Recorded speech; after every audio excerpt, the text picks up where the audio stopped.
Good morning, everyone. I hope everybody had a fantastic holidays and a fantastic new year. We are now in the new year, 2024. Pretty crazy. Time flies, but we move on. Keep going on. So, um, didn't do a stream yesterday because New Year's, obviously. But I'm planning on getting back to regularly scheduled programming Monday to Thursday. Um, start a little bit later today because I didn't sleep that well, unfortunately. Kept waking up in the middle of the night. I'm still debating whether or not I want to change my schedule a little bit, maybe start the streams at 10 instead of 9. But for now, I'm going to say we'll still keep it from 9 to 12, Monday to Thursday. So yeah, that's the plan with that. And yeah. So for today, um we have the usual sort of thing that we're doing here. So I'm going to practice a scene for the first hour or two, and then for the last hour or so, maybe a bit longer this time depending on how long the scene takes. We're going to continue reading. So let's get into it. So to be perfectly honest, um, I really wasn't sure what scene I was gonna do today. I have a few ideas. Um,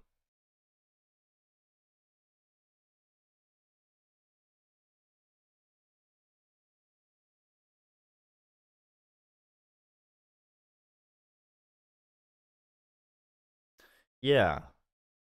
You know what? We'll try a few. The first one that I've seen here that I kind of want to give a shot is um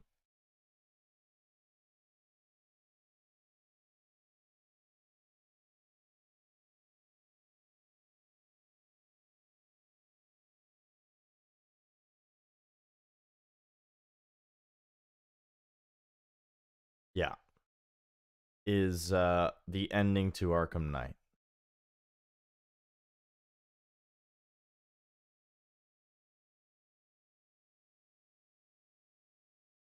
Because this scene is right, well, frankly, it's great.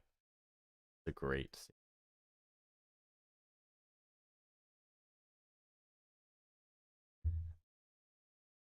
Is the ending that nobody really expected. I didn't expect this to happen at all. So I was very surprised.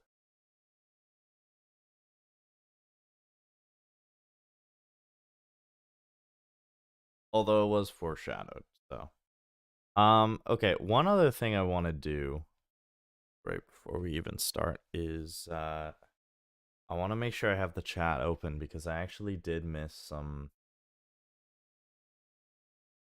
chats before from people. Um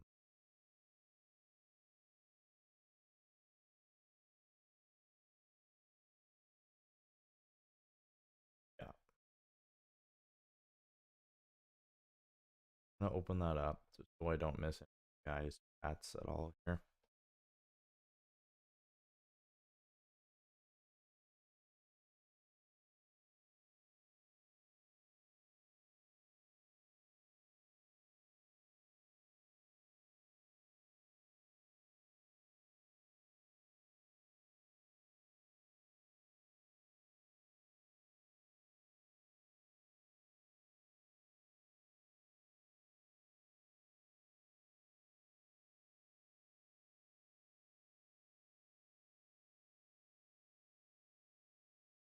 There we go.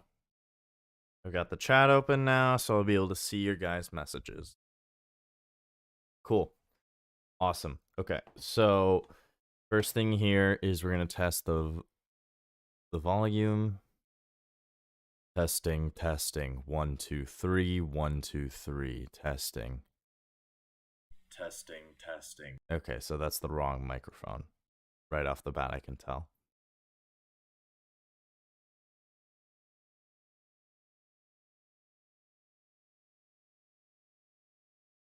Testing, testing. 1, 2, 3. 1, 2, 3. Testing. Testing, testing. 1, 2, 3. 1, 2, 3. Testing. Why does that still sound weird? Testing, testing. 1, 2, 3. 1, 2, 3. Testing. Testing, testing. No, it's coming through the webcam mic. That's weird.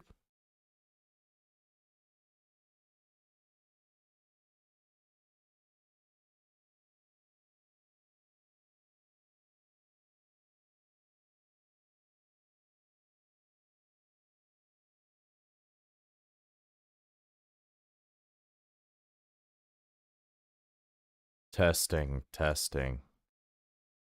Testing, testing. No, okay, so let's restart Audacity. That is not what we want.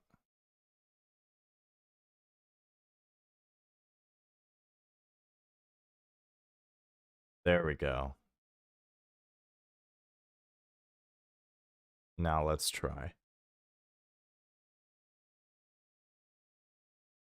Testing, testing. 1, 2, 3. 1, 2, 3. Testing. Testing, testing. 1, 2, 3. 1, 2, 3. Testing.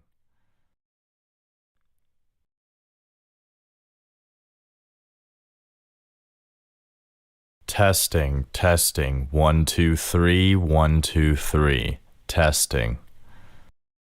Okay. Me.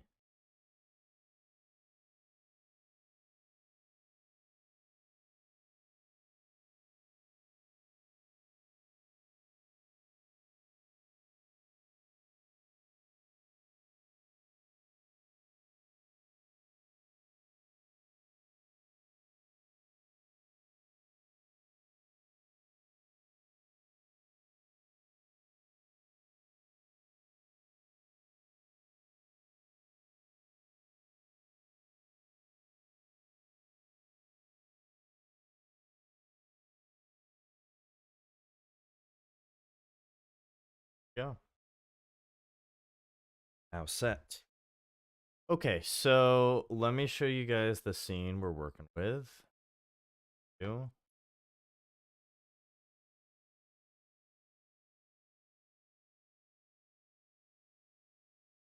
This is this.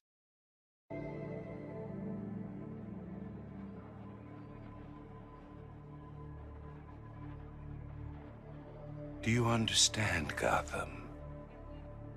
You have no savior. No more hope.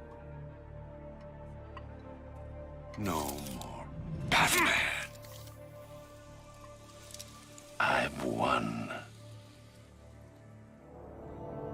I'm not afraid, Crane. Impossible. Without fear, life is meaningless.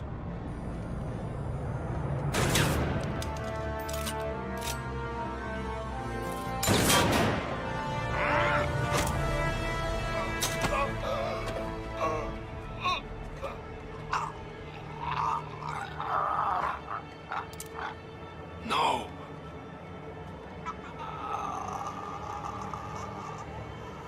What's Scarecrow?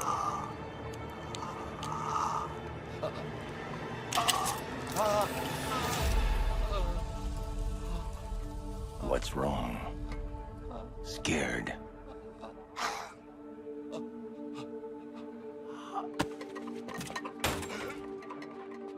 No.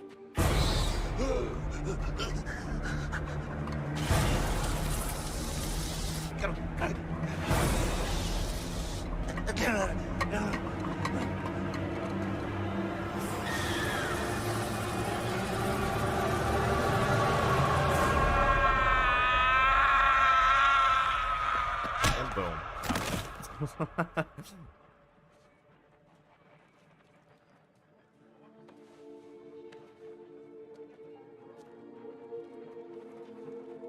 He's strong. He's going to be okay. Look after him, Jim. Look after them all. You've been a good friend. The best I could ask for. You were there at the beginning. And now, you get to see how it ends.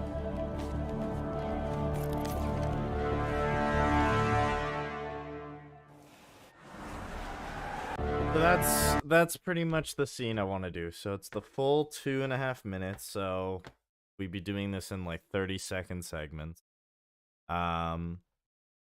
Lots going on there. Lots going on. So we've got 3 different characters that we're voicing. So we're voicing Scarecrow. We're voicing Batman, and we're voicing Jim Gordon. Those are who we are voicing today. The plan. Now, my other idea was to take the scene I did last stream from Metal Gear Rising and to voice Raiden's lines. But the only thing with that is Raiden's lines are a bit tricky because it uses a lot. It's not like a guttural voice. It uses a lot from the throat. So it can be a bit hard. So I might save that for later. Like for tomorrow or Thursday. So I think this is a good medium in between. So we're gonna go ahead and give this a shot. So as always, like we usually do, we practice a bunch. And we'll see if we can get this as a recording too.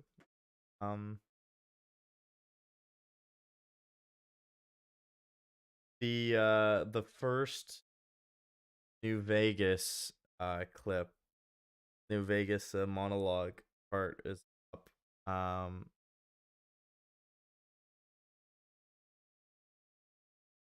I'm hoping more people check it out.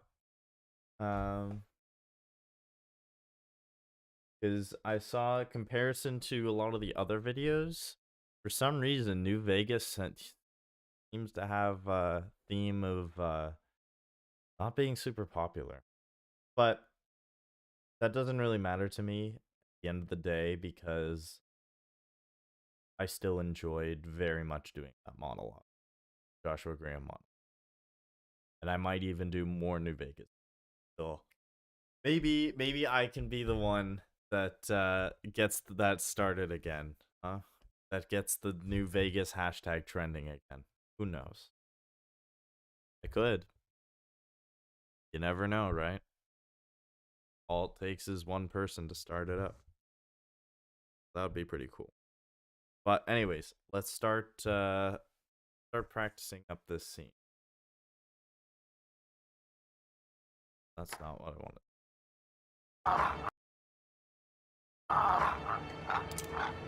No!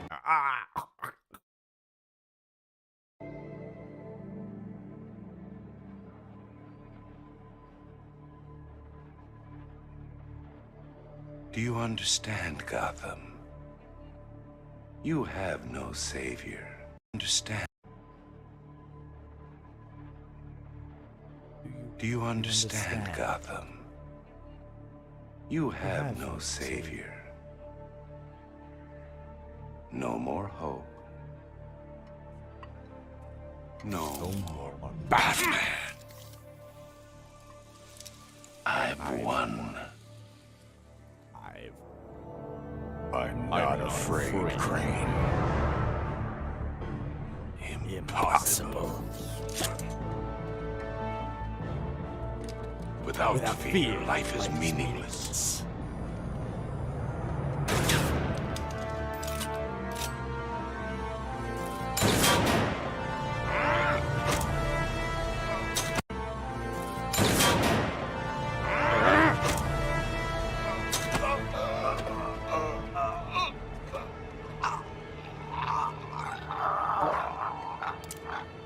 No.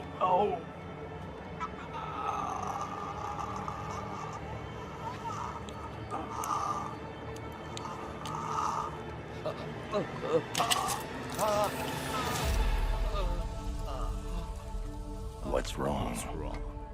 Scared. What's wrong? Scared. No.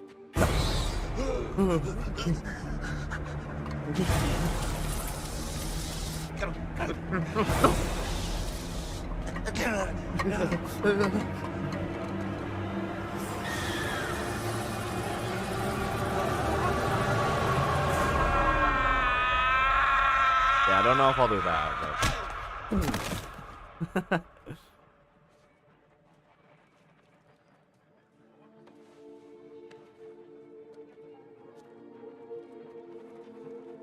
He's strong. he's strong. He's going to be okay. Look after him, Jim. Look after them all. You've been a good friend. The best I could ask for. You were there at the beginning. And now, you get to see how it ends.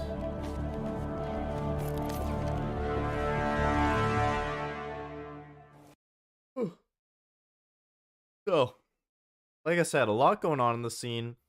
The dialogue's actually not too heavy, but there is a lot of there's a lot of like the grunting, there's a lot of pauses, and the timing is very, very specific. So we have to make sure we're following that to the letter. Otherwise, it's just going to sound really off. So, again, we got to practice this a couple times. And we just got to really get it down at the end of the day.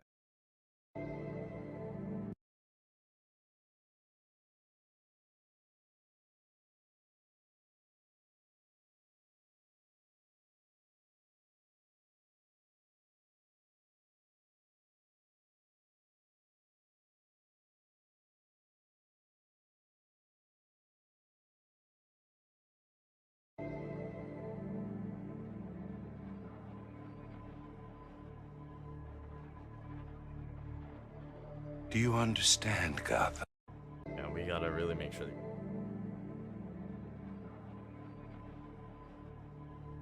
Do you understand, Gotham? So that's when about Do you 8 seconds.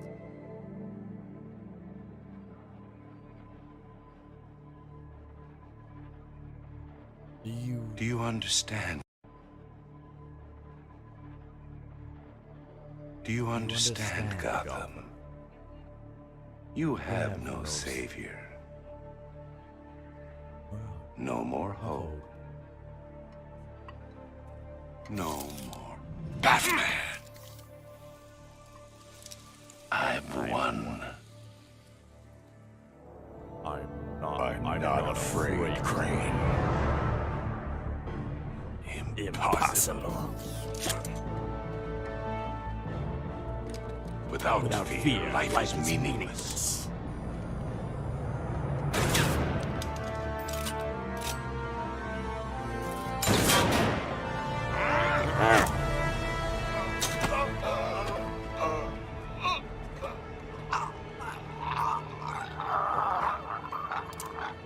No.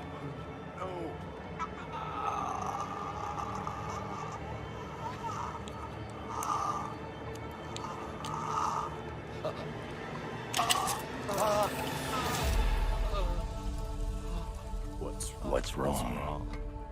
Scared.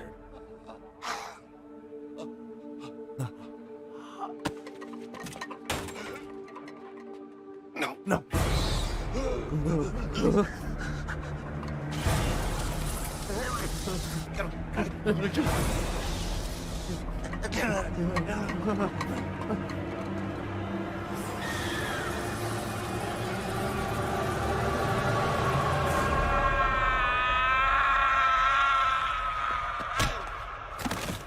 How would I even do that stream? No, I can't. I can't mimic that.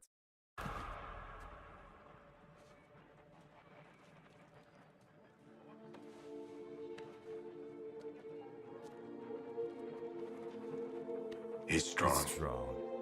He's going to be okay. Look after him, Jim. Look after Going to be okay.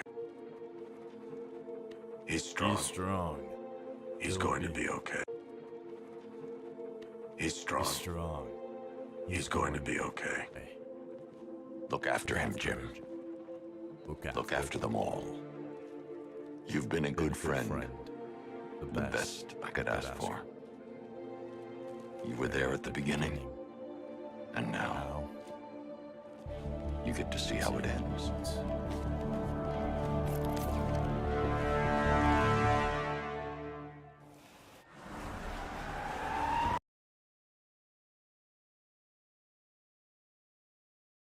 You've been a good friend, Jim. He's strong. He's going to be okay. Look after him, Jim. Look after them all. You've been a good friend. The best I could ask for. You were there at the beginning. And now, you get to see how it ends.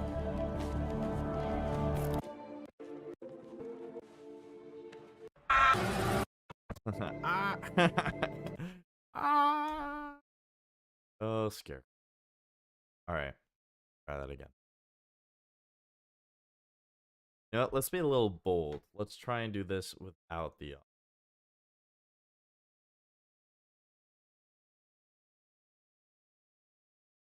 Wow, 100% speed run in 3 hours and 38 minutes. That is insane for Arkham City. If you've ever played Arkham City before, you would probably know that it takes a insane amount of time to do 100% usually, all the Riddler trophies. But yeah, that's impressive. Anyways, let's give this a go without the audio.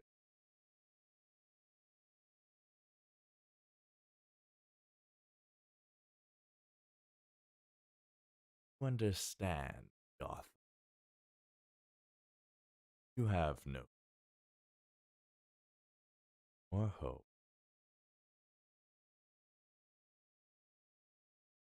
Batman.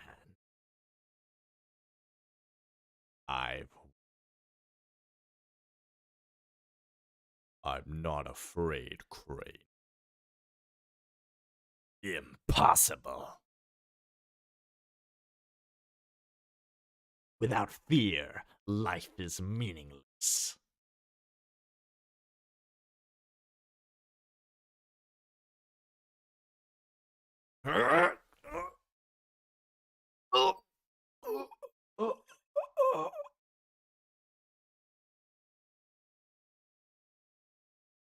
No. Ow.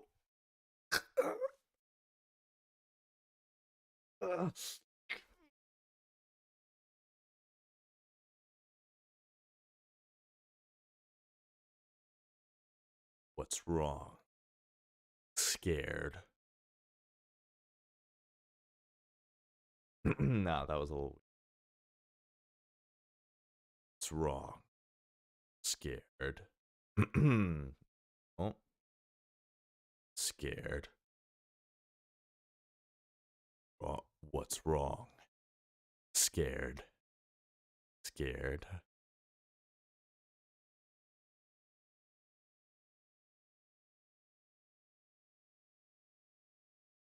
What's wrong? Scared.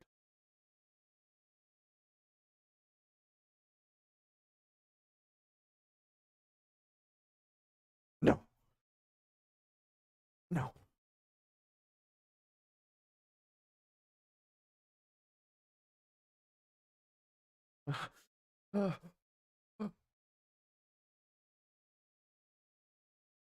And then it would cut to the audio of him screaming, like, ah! And then he gets sucker punched. Boom.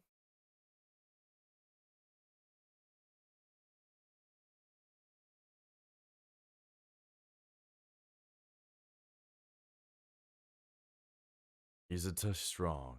Right. Strong. Going to be. Look after him, Jim. Look after them all. Been a good friend. The best I could ask for.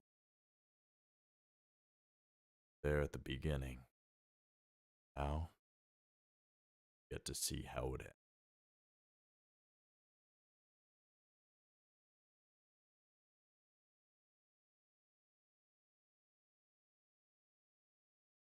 Not bad.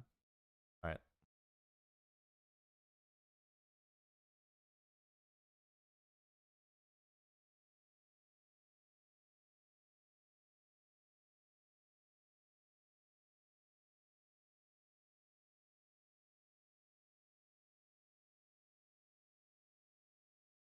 Do you understand, Gotham?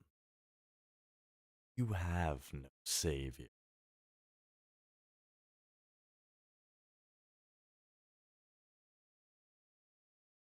Batman.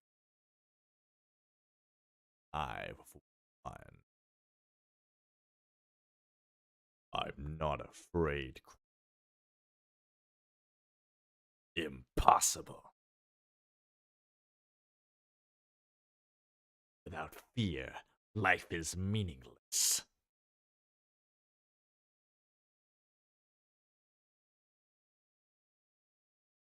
Huh?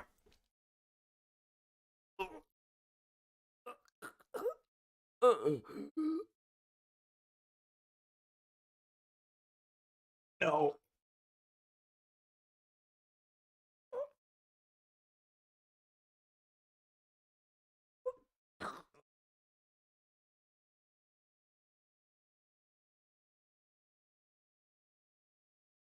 What's wrong?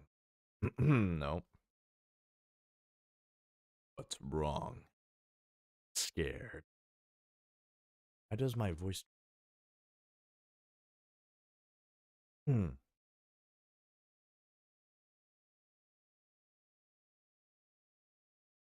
What's wrong?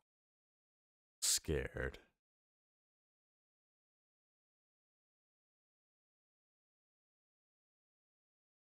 What's wrong?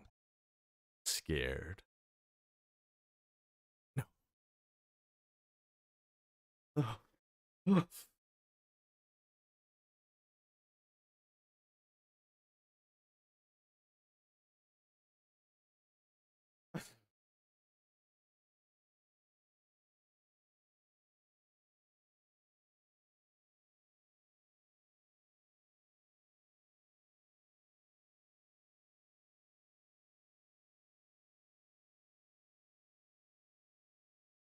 Strong. He's going to be okay. Look after him, Jim. Look after them all. Been a good friend. I could have. We're there at the beginning. Now, get to see how it's.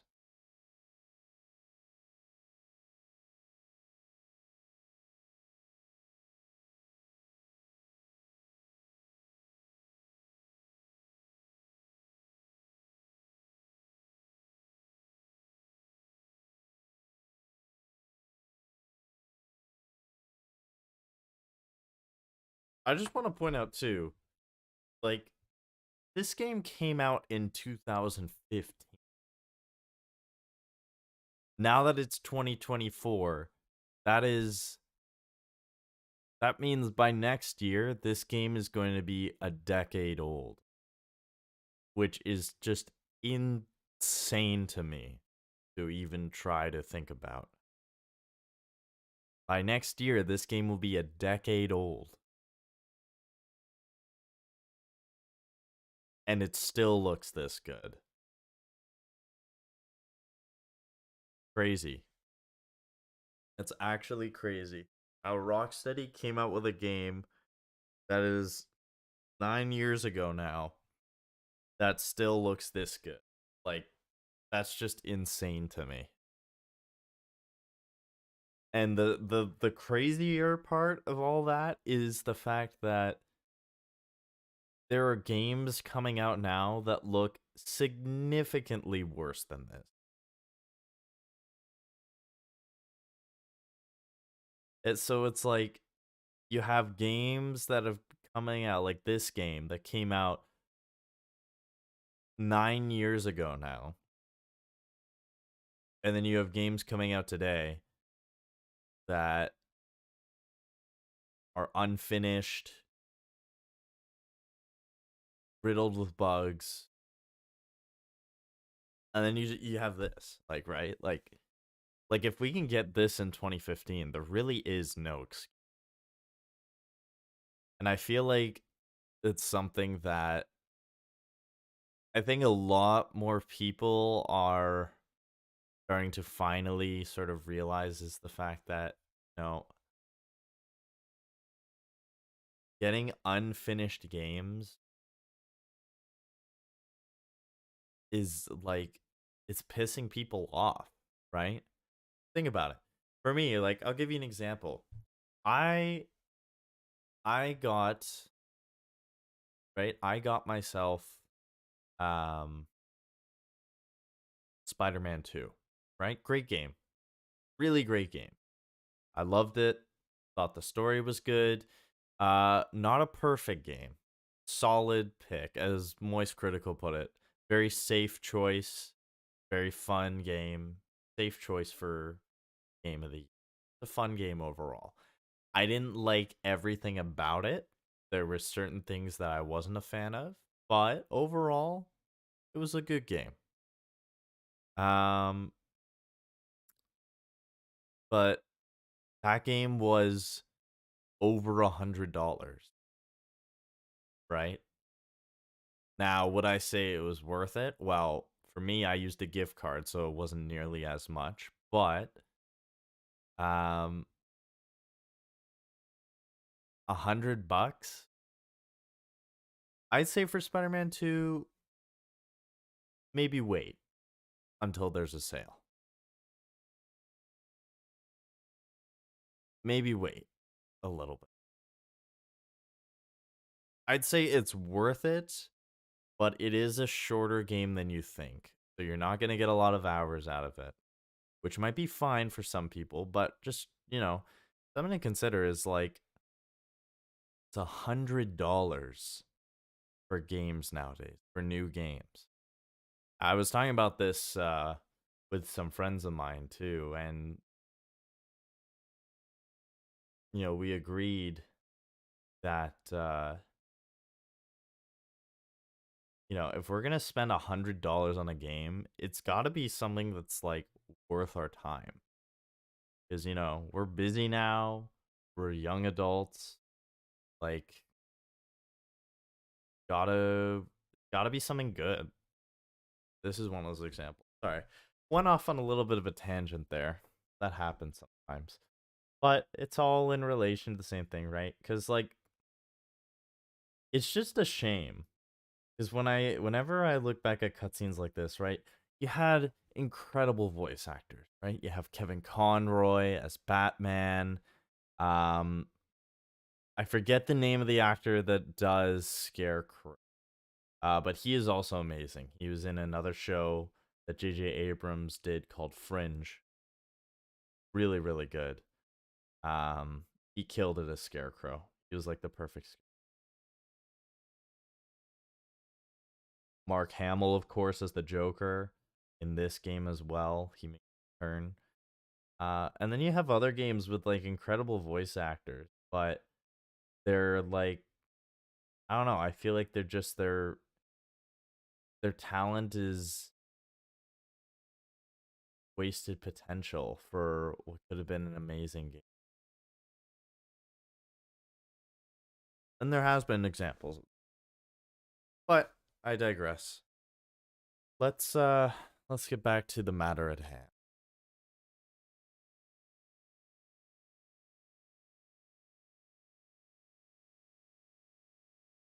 Hmm. Do you understand? No, little too. 8 seconds.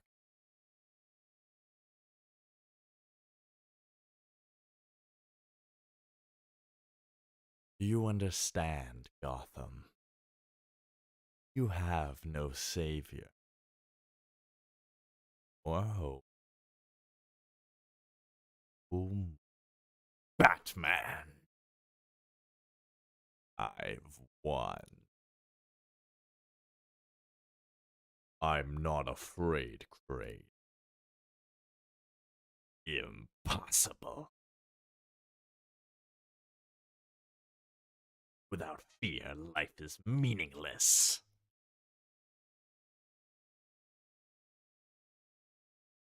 To the rescue.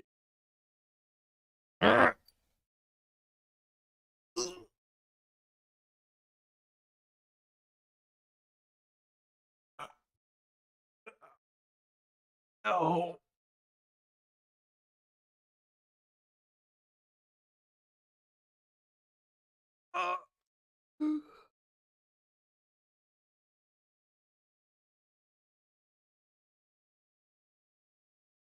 Wrong.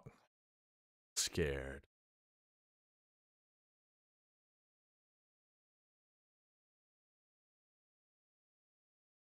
Ugh.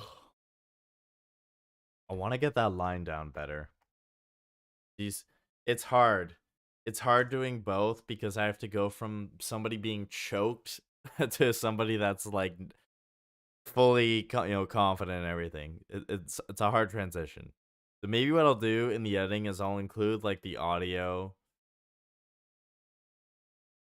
of him getting choked out, and then I'll splice like me saying, like, "No,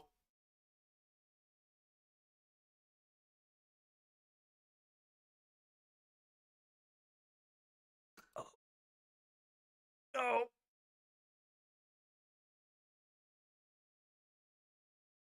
oh, oh."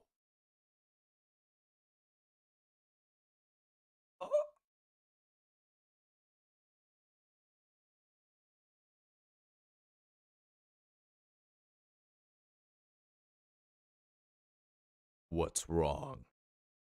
Scared.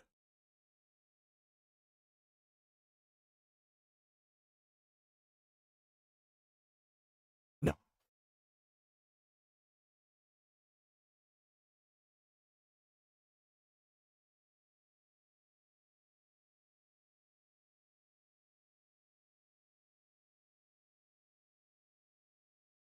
And I'll let the OG voice actor do this part. I do the rest for me, just for that little few.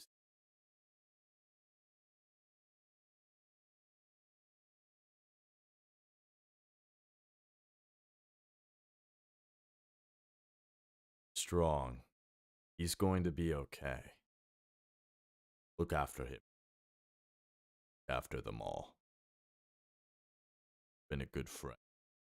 The best I could have. There at the beginning. Now, see how.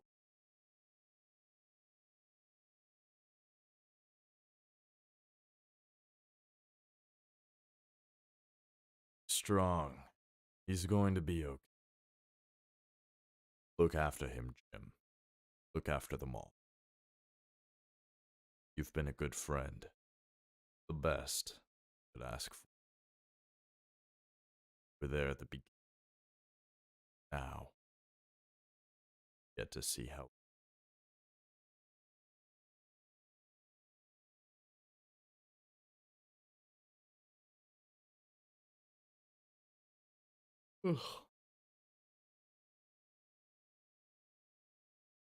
Okay. Shall we try recording it to see how it sounds? Give it a shot. Let's test the volume. We're going to record a little bit of lower volume because I found that with certain tracks, it's not good to have it too loud when I'm shouting. Not that I'm really shouting in this one, to be fair. But we'll see. We'll adjust as we go. This will just be the practice one, this volume. I'm really curious how this is going to go. So we're just going to go for it. All right.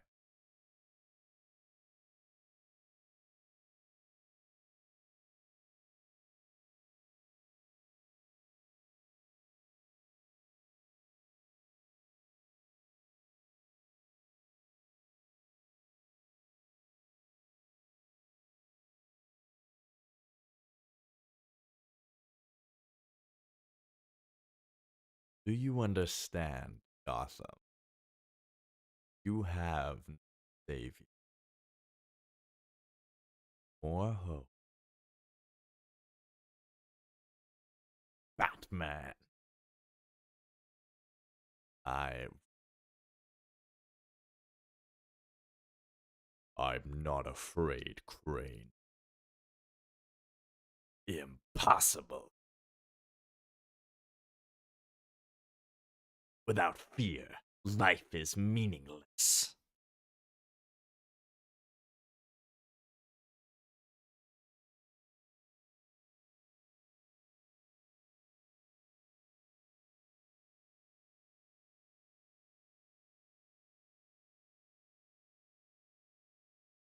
No.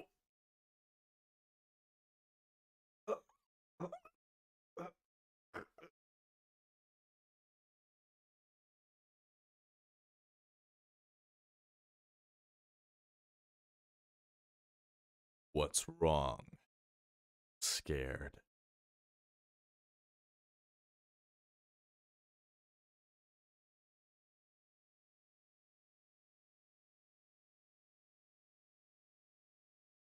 What's wrong? Scared.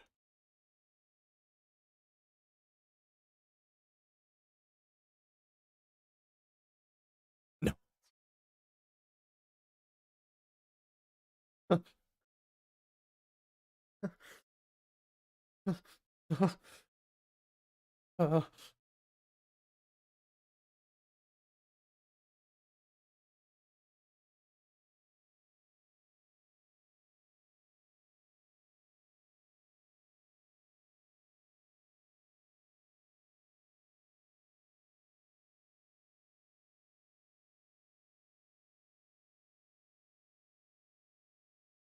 Strong.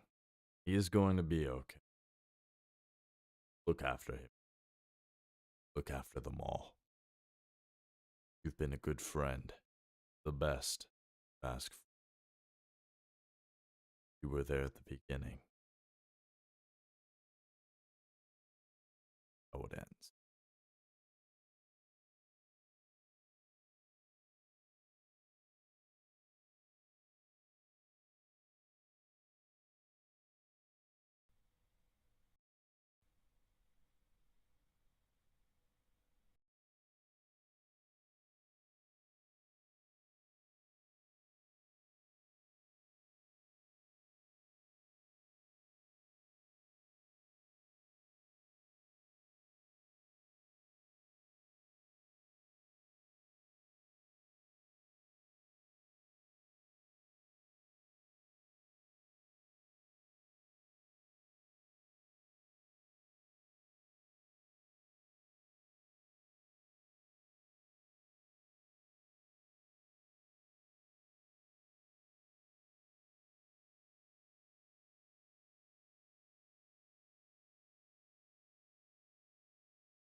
Batman.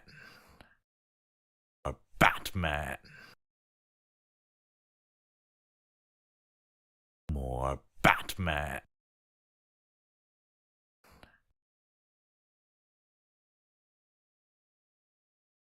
Batman.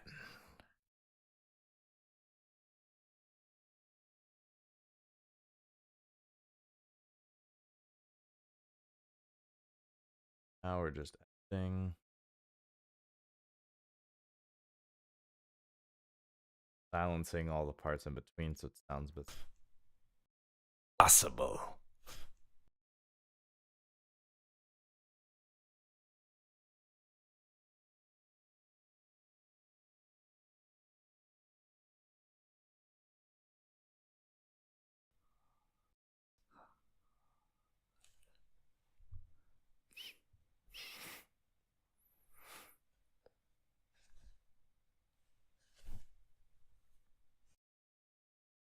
No.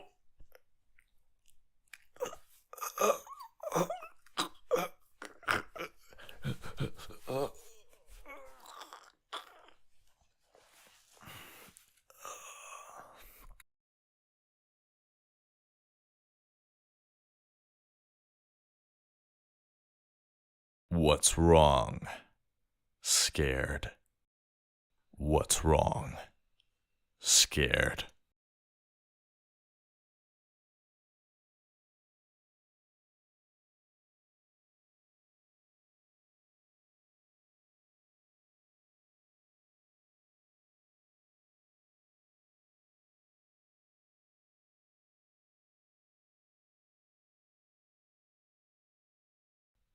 Do you understand, Gotham? You have no savior. No more hope. No more Batman. I've won. I'm not afraid, Crane. Impossible. Without fear, life is meaningless.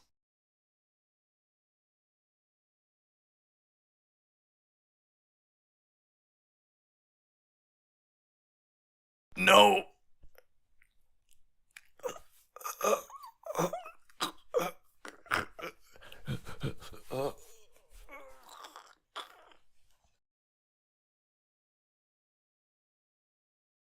What's wrong? Scared.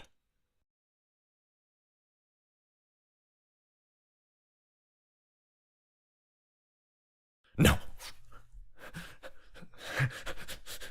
I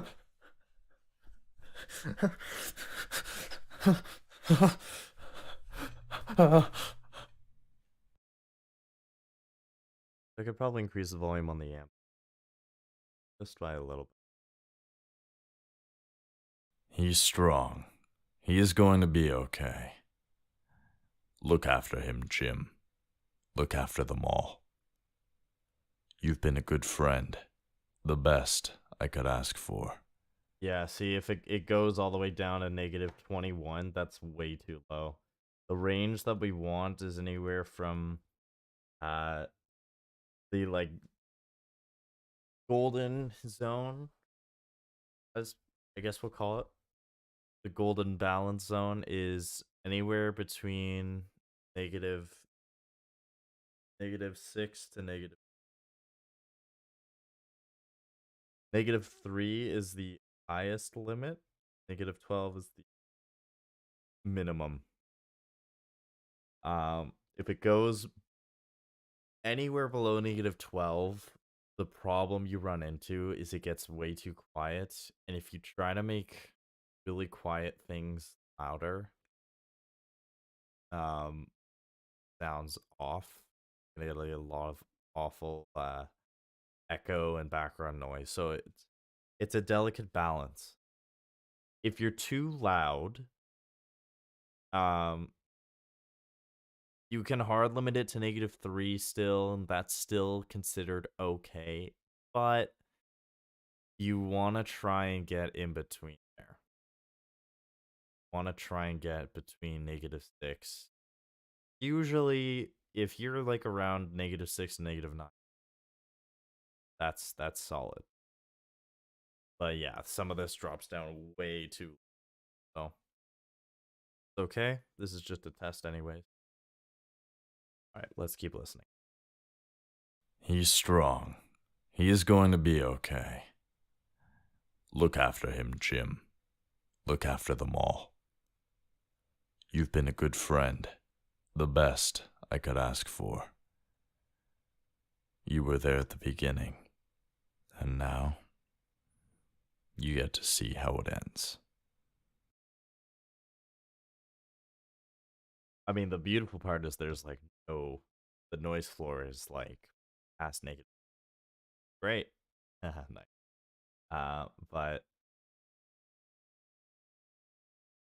yeah, great.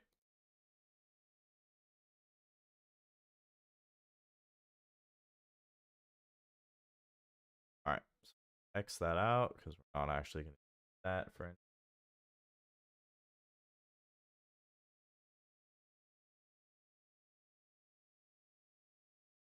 Okay, we're reaching the first hour, so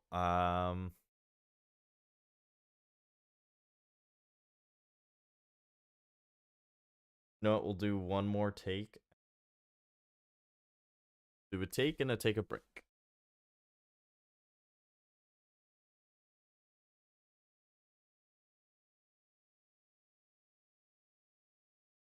So we'll increase the volume a little bit. Yeah, that will sound.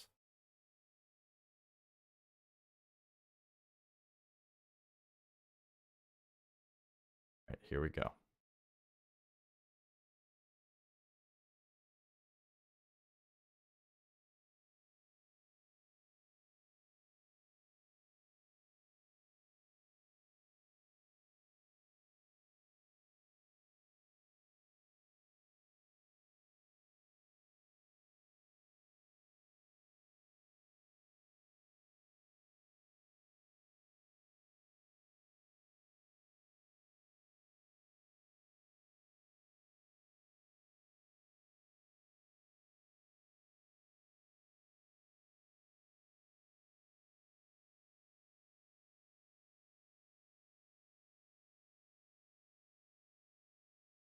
Do you understand, Gotham? You have no savior, no more hope, no more Batman. I've won. I'm not afraid, Crane. Impossible. Without fear, life is meaningless.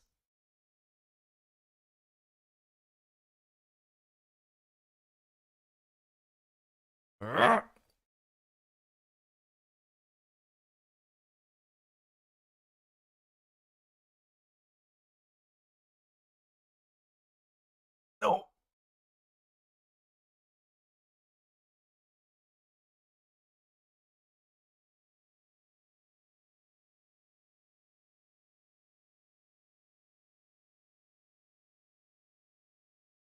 What's wrong? Scared. It's really hard to go back and forth between.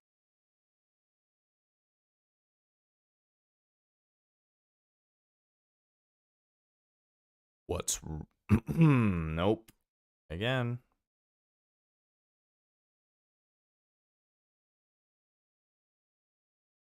What's wrong?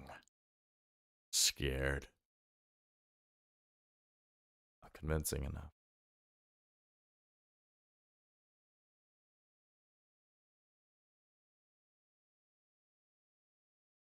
What's wrong? Scared. Scared.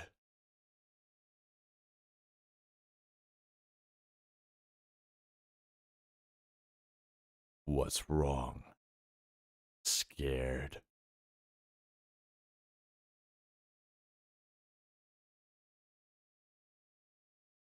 No.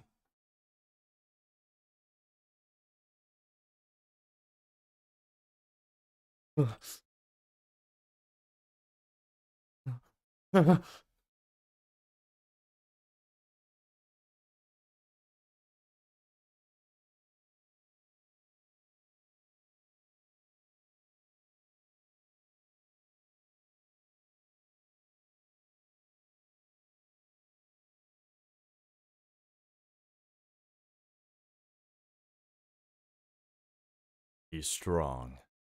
He's going to be okay. Look after him, Jim. Look after them all. You've been a good friend. The best I could ask for. We're there at the beginning. And now, get to see how it ends.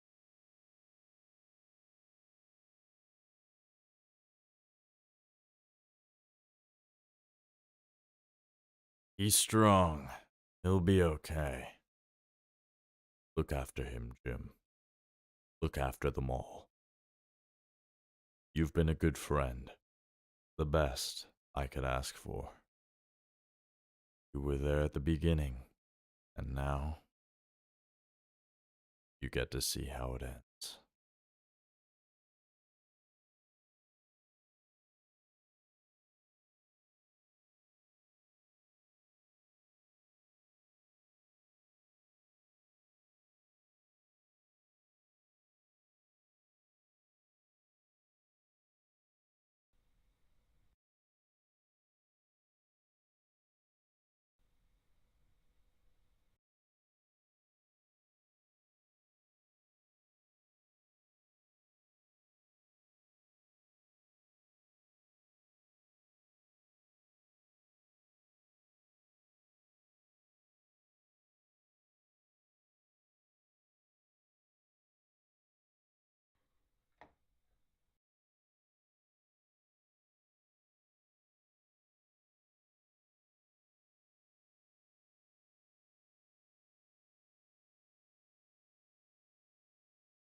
Do you understand, Gotham?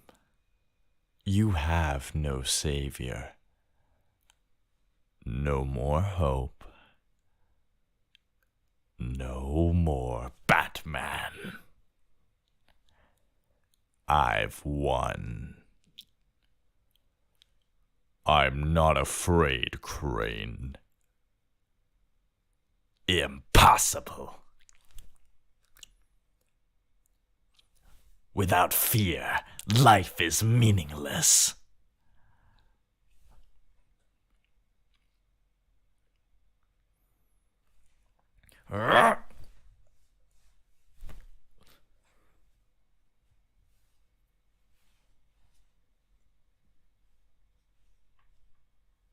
No.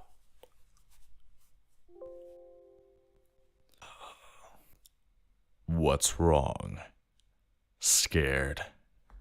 What do you mean? What's wrong? Scared. Not convincing enough. What's wrong? Scared. Scared. That was a really good. What's wrong? Scared. Scared. Scared. Scared. Scared.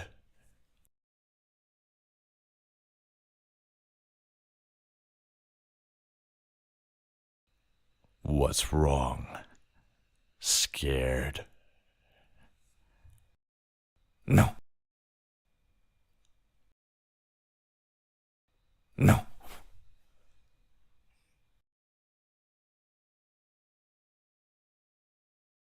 What's wrong?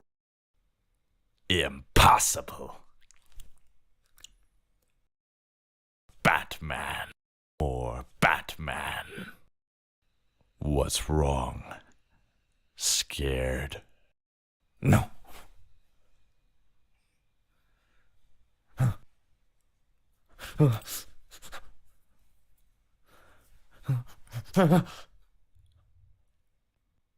What I'm basically doing, I'm just going over each segment to check to make sure how it sounds, so that when we actually do record this for real, I'll be able to set up the camera here on the tripod, and then good to go. He's strong. He's going to be okay. Look after him, Jim. Look after them all. You've been a good friend. The best I could ask for. You were there at the beginning, and now you get to see how it ends. Not bad, but let's see how I did on the second. Knew I could do better. He's strong. He'll be okay. Look after him, Jim. Look after them all. You've been a good friend. The best I could ask for. You were there at the beginning, and now you get to see how it ends. How you now at the beginning, and now you get to see how it ends. So not bad. I just want to try something. You were there at the beginning, and now you get to see how it ends.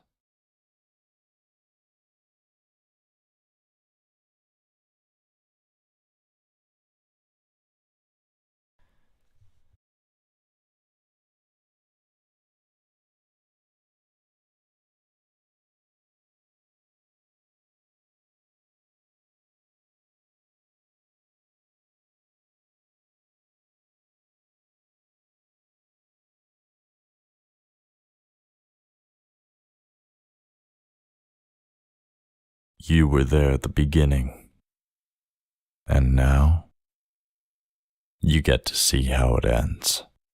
Ooh. Ho ho ho! Wow, that sounds good. Damn. You were there at the beginning. Beginning.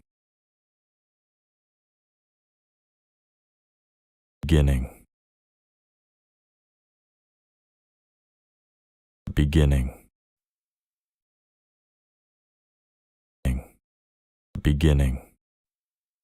And now, you get to see how it ends. And now, you were there at the beginning. And now, you get to see how it ends. Okay. Try this.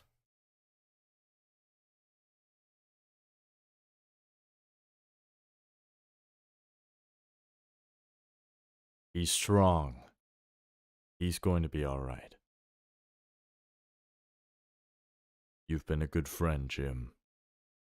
The best I could ask for.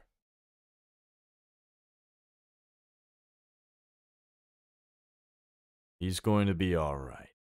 He's strong. Look after him, Jim. Look after them all. You've been a good friend.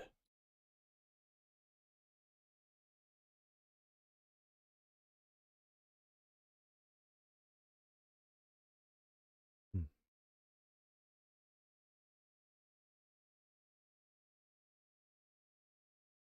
He's strong. He's going to be okay. Look after him, Jim. Look after him all. Look after him, Jim. Look after them all.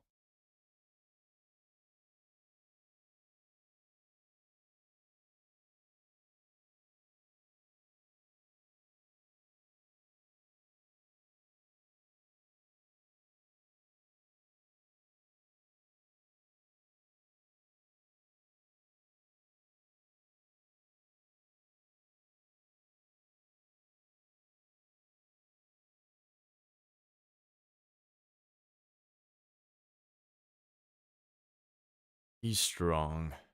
He's going to be okay. Look after him, Jim. Look after them all. You've been a good friend. The best I could ask for. You were there at the beginning. Now,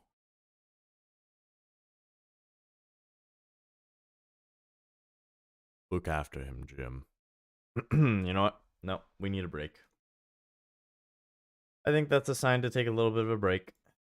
So when we come back, we'll test out the audio, make sure it's all good to go. So I'll take about 10, 15-minute break. And when we come back, we will try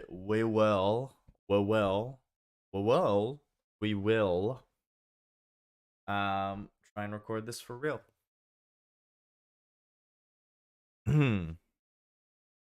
That is what we will do.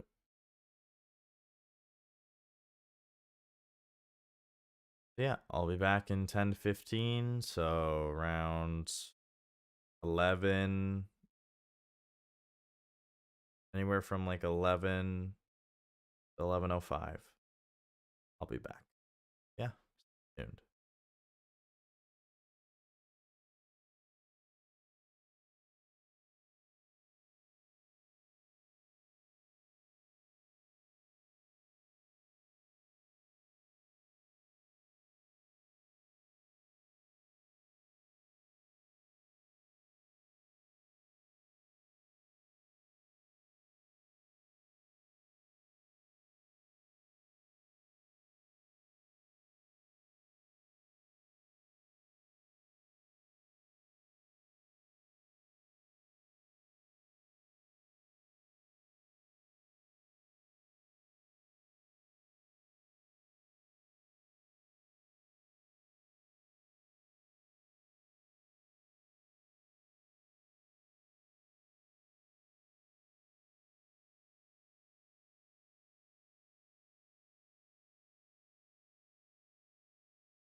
All right, and we are back.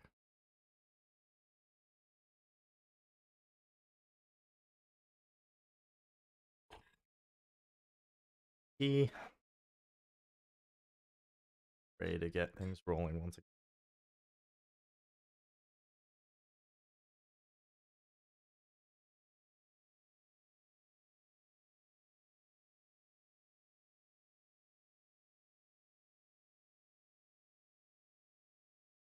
Oh, let me that off.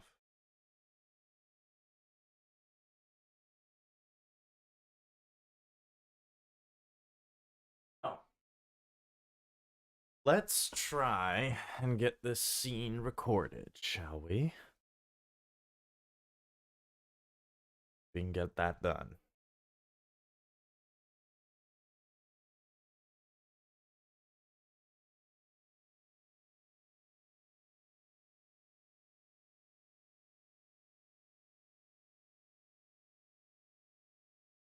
Look. Look after him, Jim. Look after him, Jim. Look after them all. Look.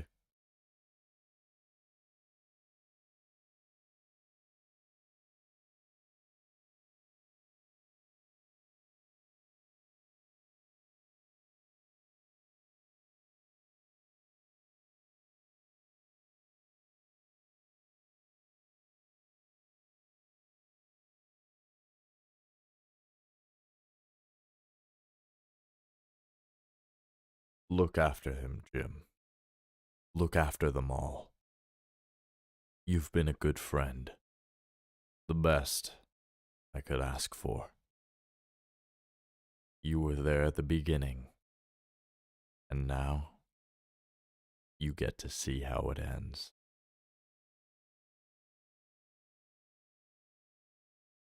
Look after him, Jim.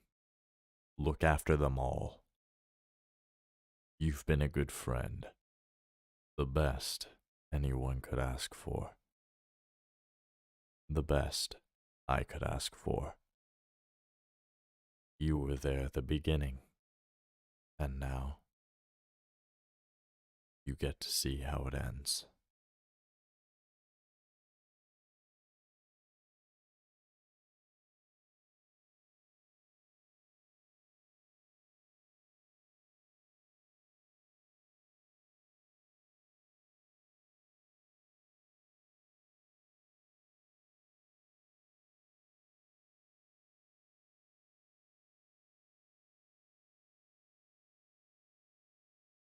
Do you understand, Gotham? You have no savior. No more hope. No more Batman. I've won. I'm not afraid, Crane. Impossible. Without fear, life is meaningless.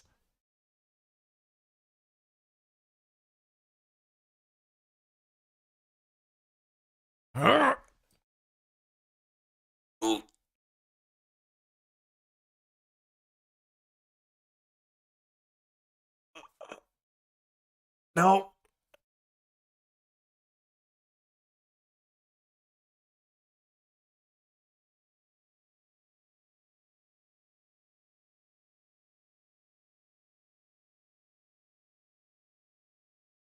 What's wrong? Scared.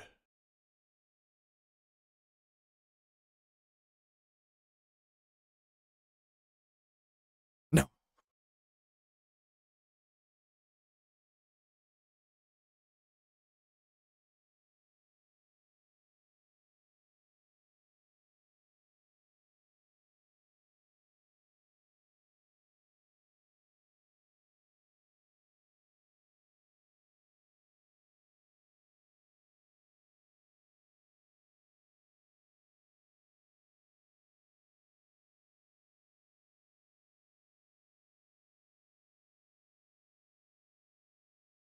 He's strong. He's going to be okay. Look after him, Jim. Look after them all. You've been a good friend. The best I could ask for. We're there at the beginning. And now, you get to see how it ends.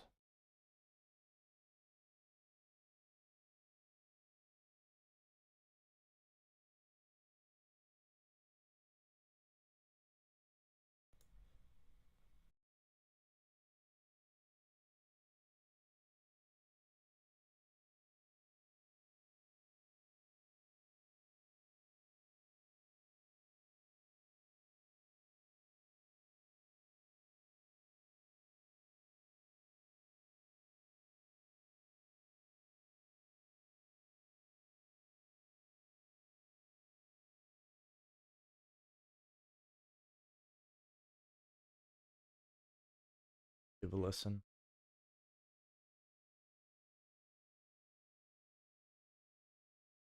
Oh, also, guys, just so you know, we are only 5 subs out from 100, which is crazy to me. That is absolutely insane. So please, if you haven't already, please go subscribe.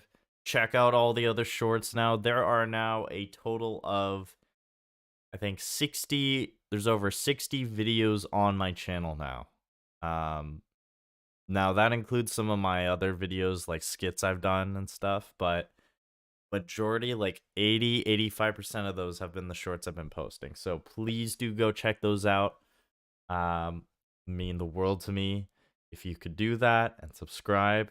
Once we reach 100 subs, I plan on I'll probably record a little video or something.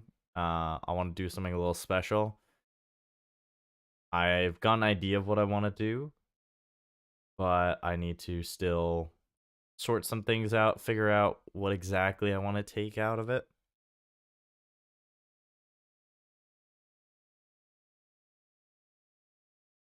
Actually, I just got another idea. I need to write this down or else I'm going to forget. I need to write this down right now.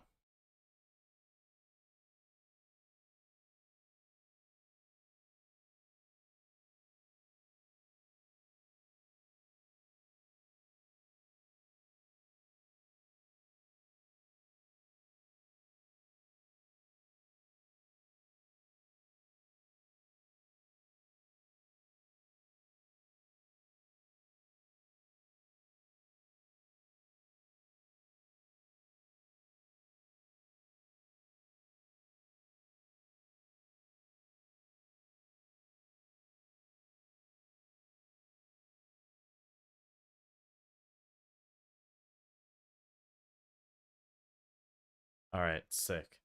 Okay, yeah, I'm actually really excited for that. That'll be really cool.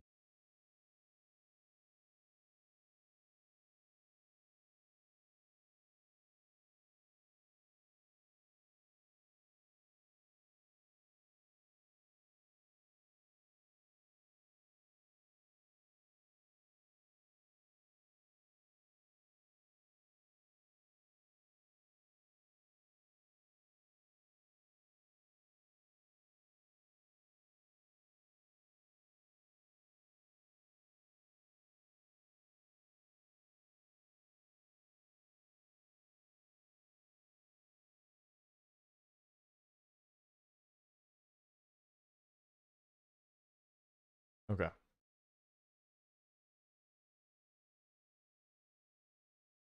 Give this a listen. Do you understand, Gotham? You have no savior. No more hope. No more Batman. I've won. I'm not afraid, Crane. Impossible. Without fear, life is meaningless.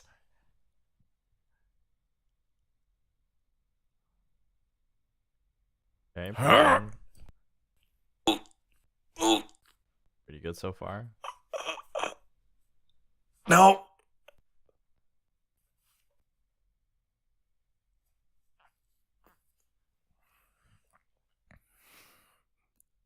What's wrong?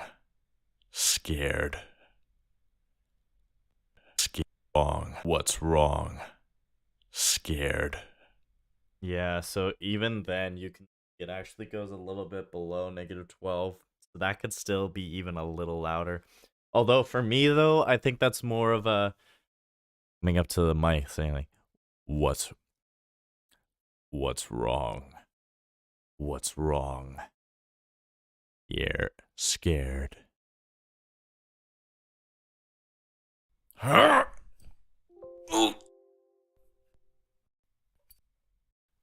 Wrong. What's wrong? What's wrong? Scared. In fact, let's just mute this for a second and try that.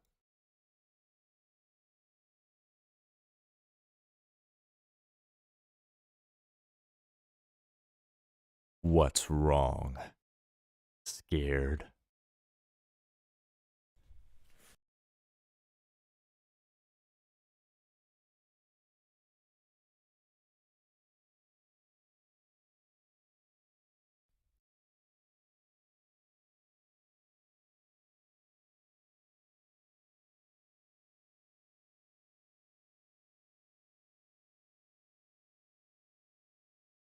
What's wrong? Scared. What's wrong? What's wrong?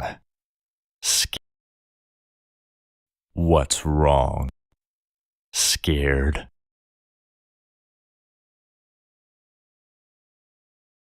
Yeah. So it's literally just go up closer to the mic. That fixes that.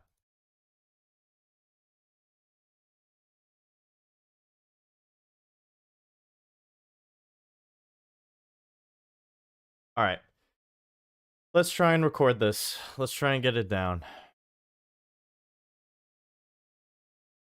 Let's try a different angle too when we're recording. Let's try from here.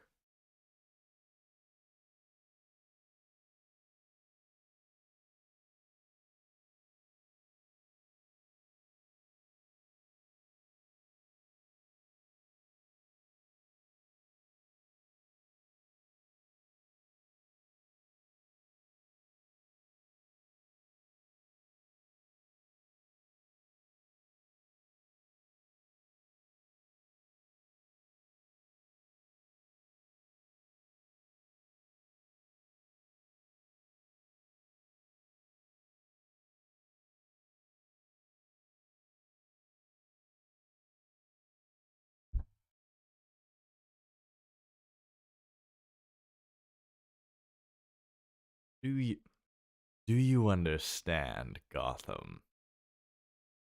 You have no savior. No more hope. No more Batman. No more Batman. Batman. Do you understand, Gotham? You have no savior. No more hope.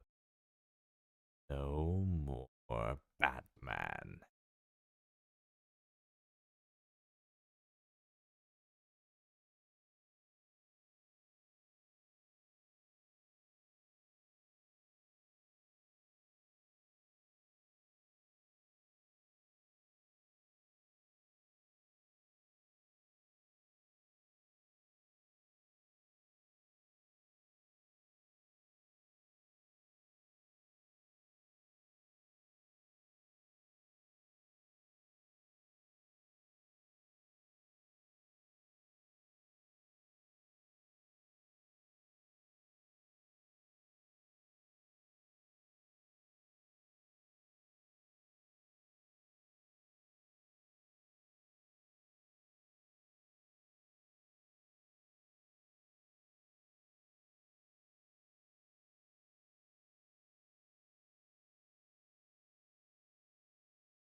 Alright, hopefully this works out.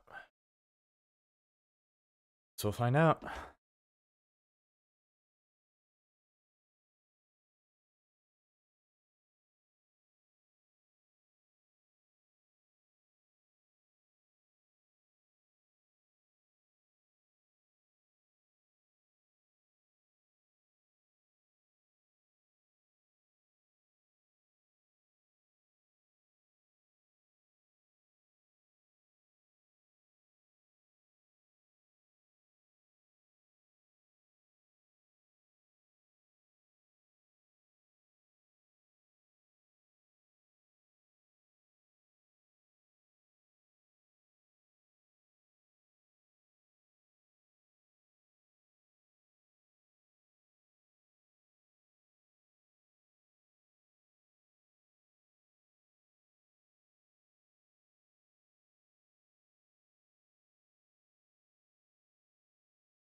Do you understand, Gotham?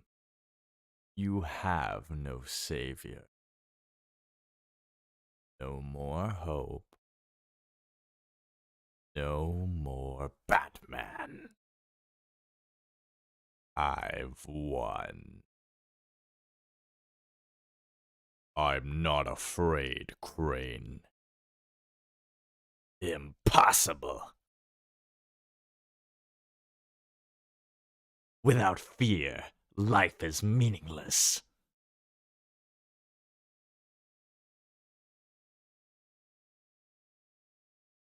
Huh?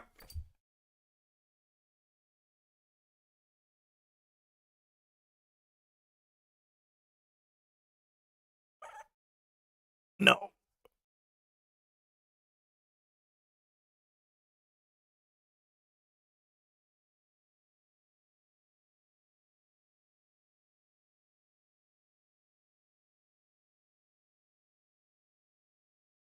What's wrong? Scared?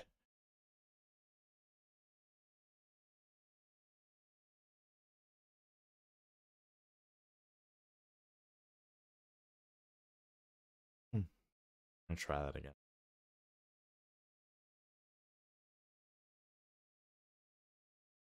Do you understand, Gotham?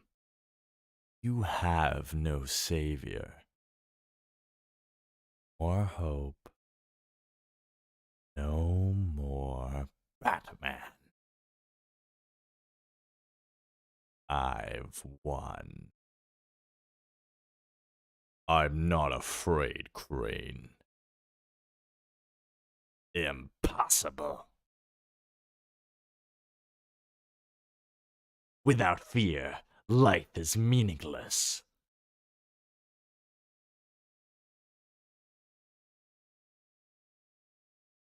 Huh?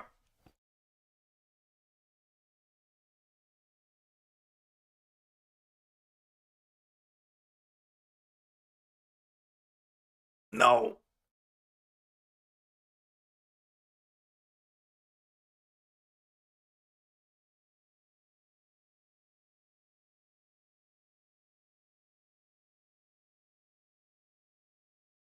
What's wrong? Scared?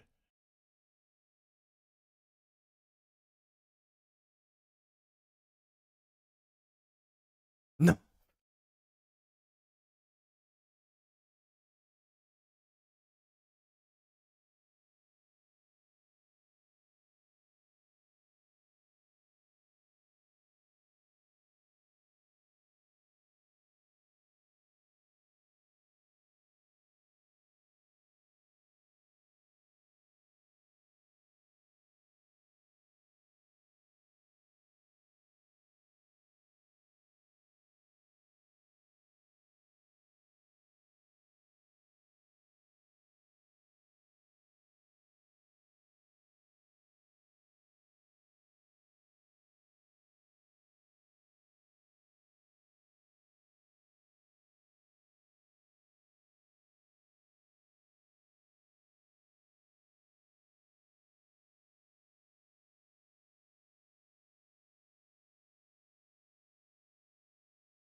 I'm just making sure I get the right camera angle here. Also, I just realized the Audacity recording still.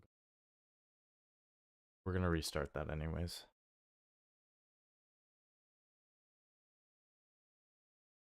Okay, so what I think I'll do is I will just have it so I do Scarecrow's line, Batman's line, and then I'll do the no, and then the other no. I won't worry about the grunts.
All right, let's see if we can get this down.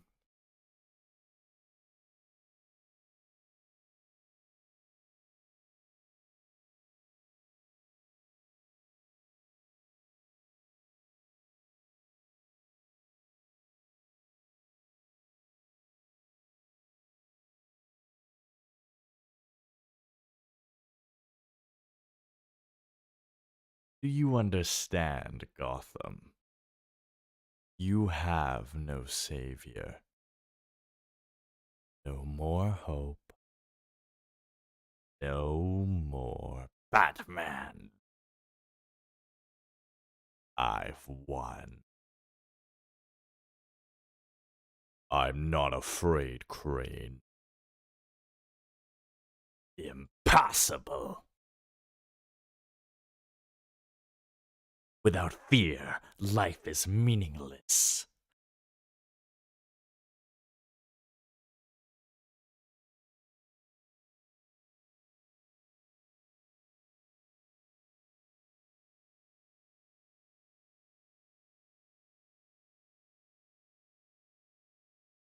No.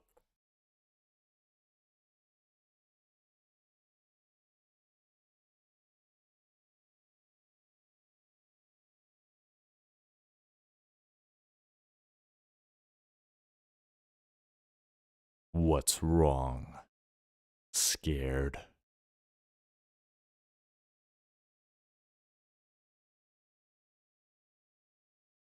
No.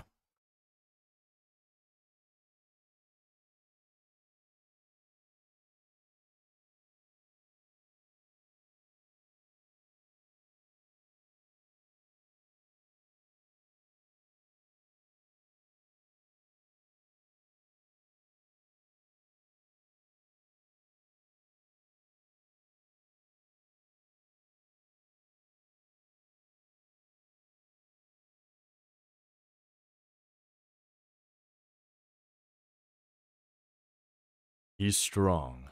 He's going to be okay. Look after him, Jim. Look after them all. You've been a good friend. The best I could ask for. You were there at the beginning. And now, you get to see how it ends.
All right.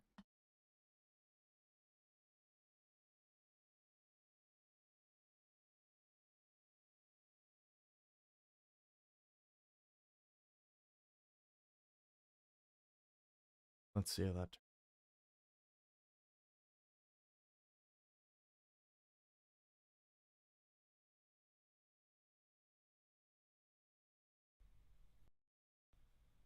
All right.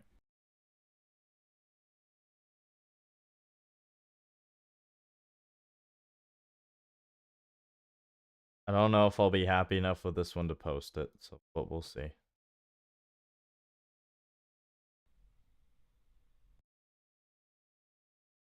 Get the noise profile, reduce the noise down a bit. Do you understand?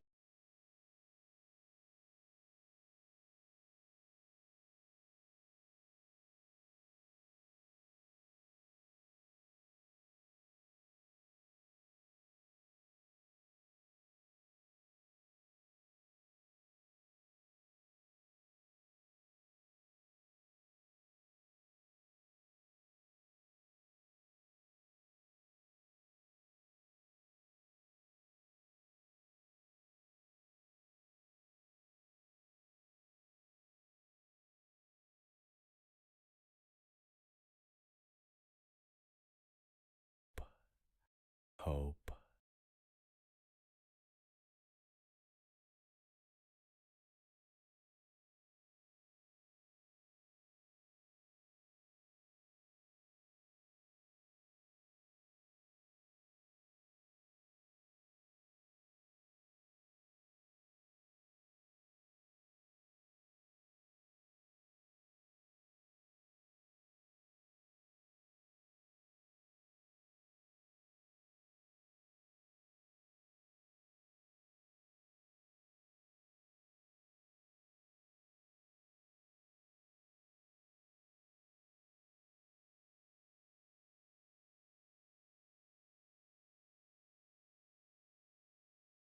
Hope.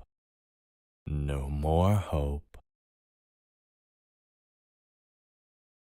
More hope. No more hope.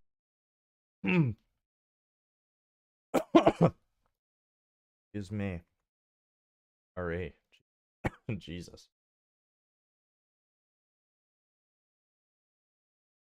Hope. More hope. No more hope. Hope. No more hope.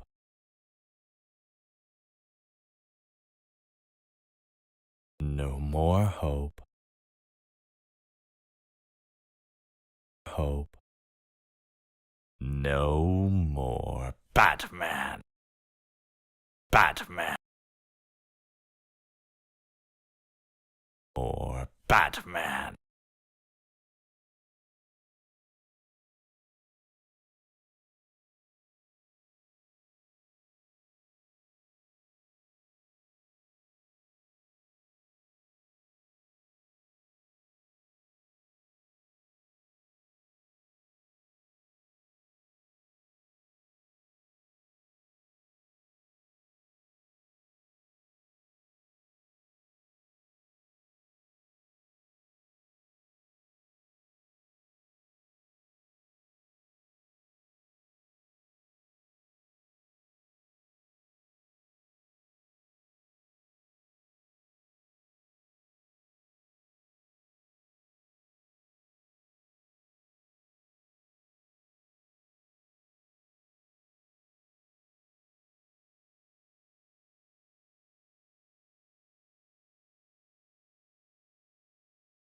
He's going.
Do you understand, Gotham?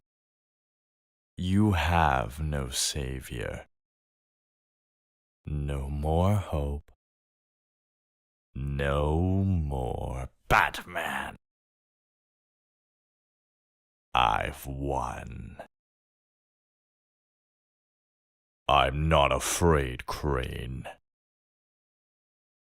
Impossible. Without fear, life is meaningless.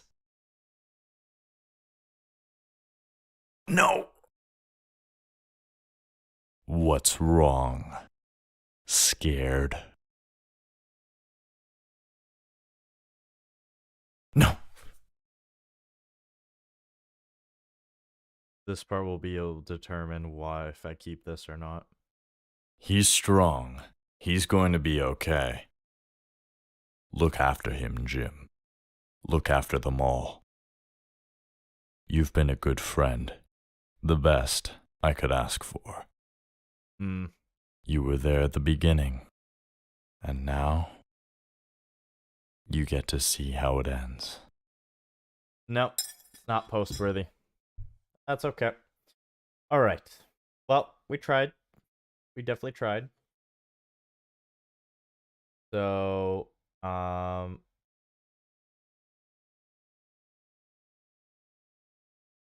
save that as a rough draft, I suppose.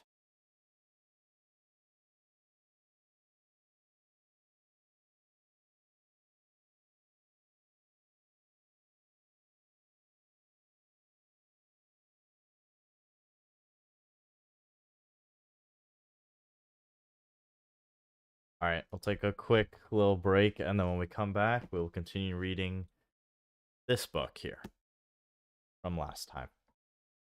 And the time before that, and the time before that. Be right back.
Okay, and we're back. So I figure the best way to end this off is to continue reading um our new book on stream. Our new book that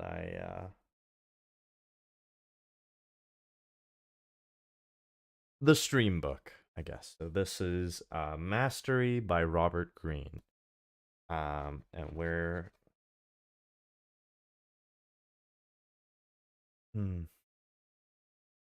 where did we leave? Yes.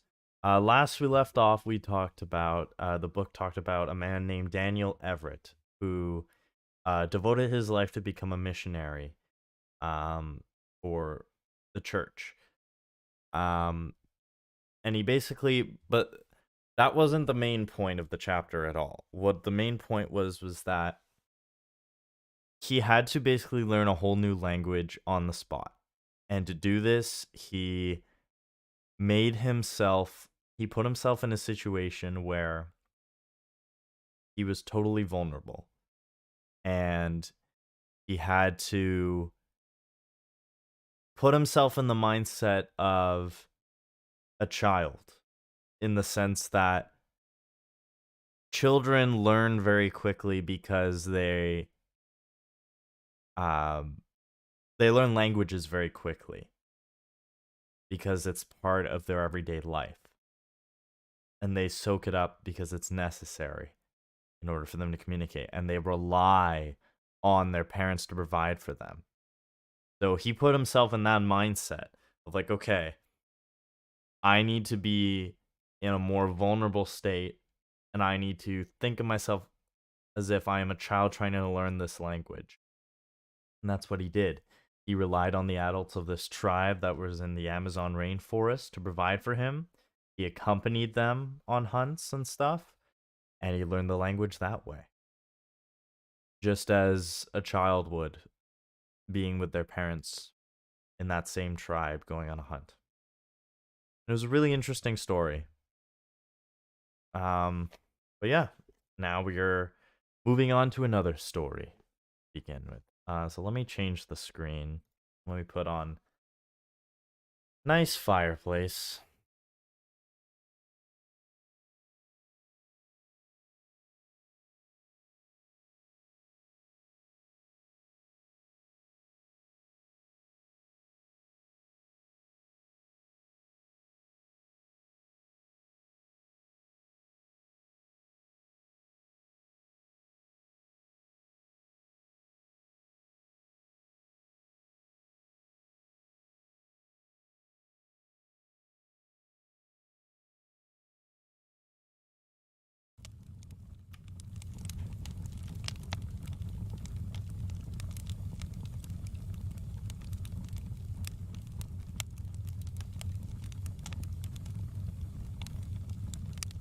Alright, let us continue with Mastery by Robert Greene.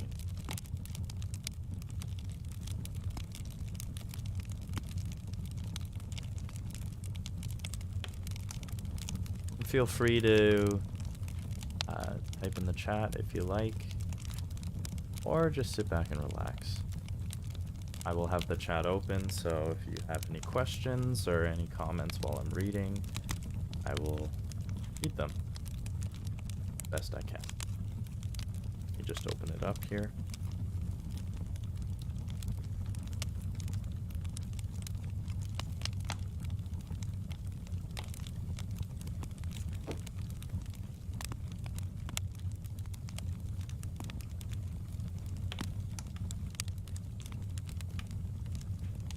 All right, let us begin.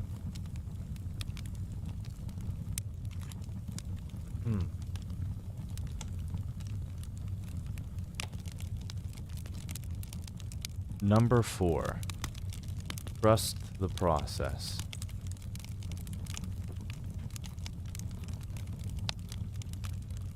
Cesar Rodriguez's father was a lifelong officer in the U.S. Army.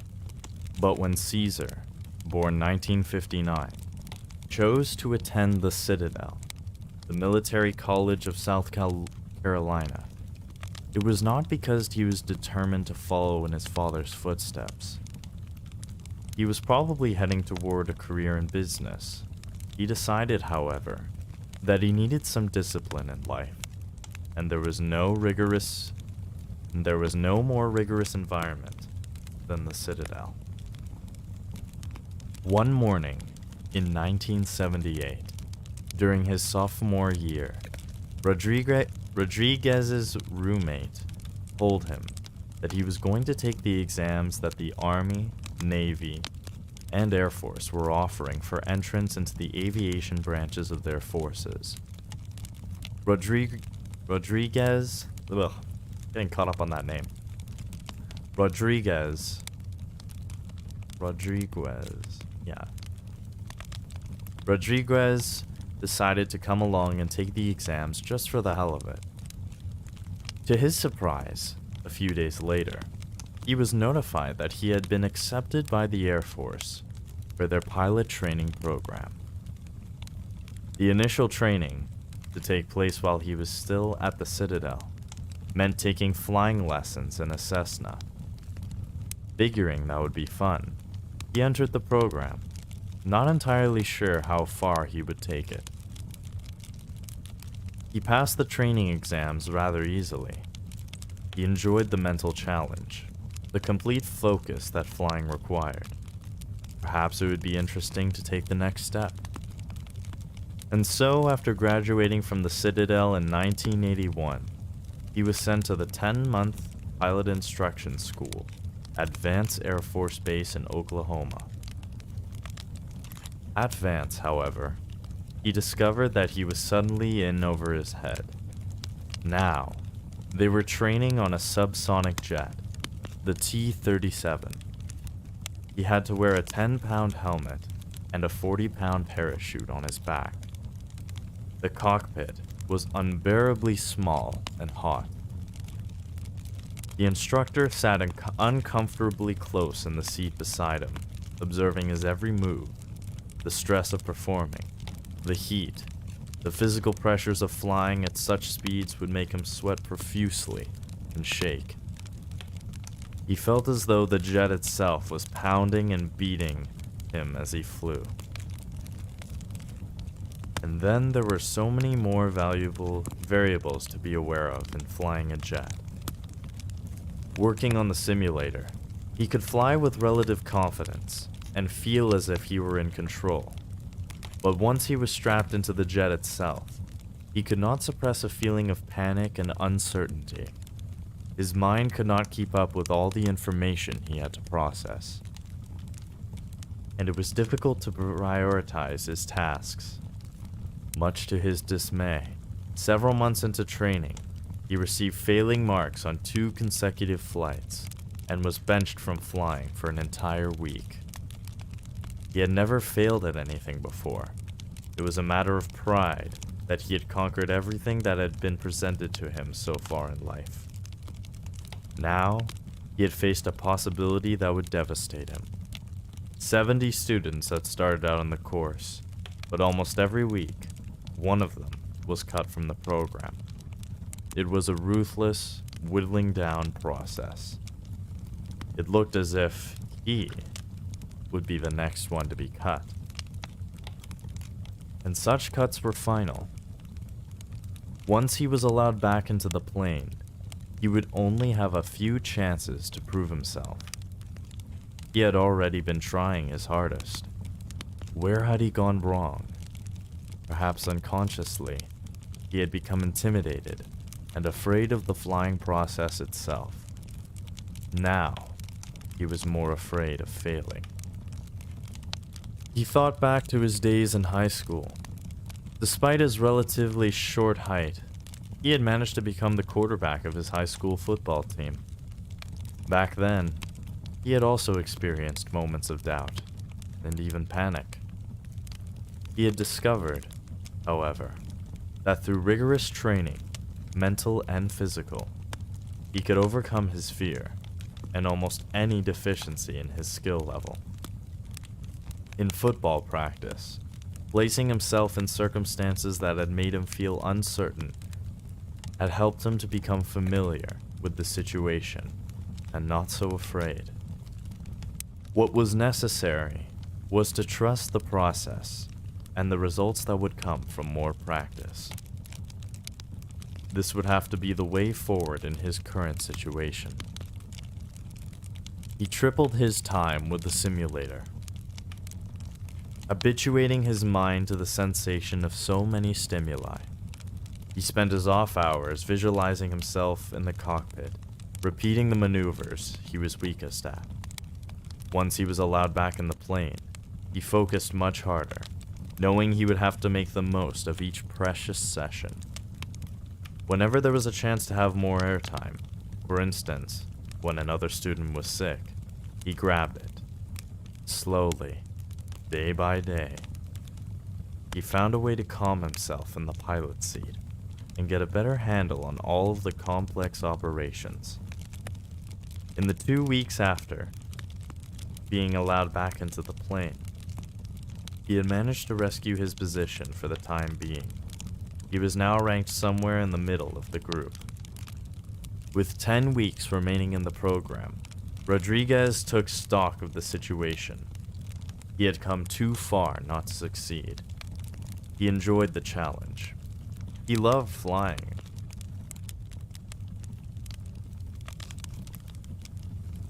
Excuse me.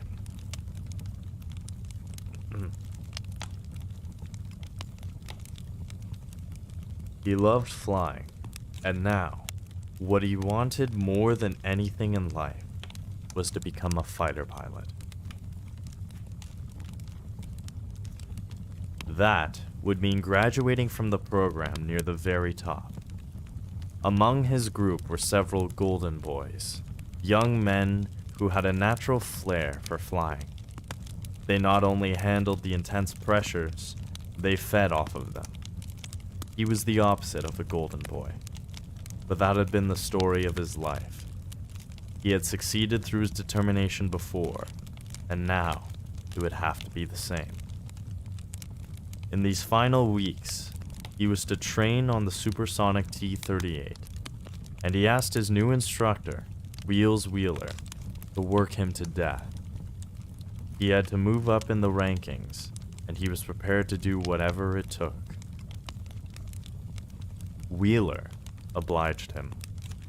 He made Rodriguez repeat the same maneuver 10 times more than the Golden Boys, until he was physically sick. He homed in on all of Rodriguez's flying weaknesses and made him practice on the things he hated the most. His criticisms were brutal. One day, however, as he was flying the T-38, Rodriguez had a strange and wonderful sensation. It seemed like he could feel the plane itself at the edge of his fingertips. This is how it must be for the Golden Boys, he thought. Only for him, it had taken nearly 10 months of intense training. His mind no longer felt mired in all of the details. It was vague, but he could sense the possibility of a higher way of thinking, seeing the larger picture of flying in formation, while also commanding the complex operations in the cockpit. This sensation would come and go, but the feeling made all of the work worthwhile. In the end, Rodriguez graduated third in his class and was promoted to fighter pilot lead in training.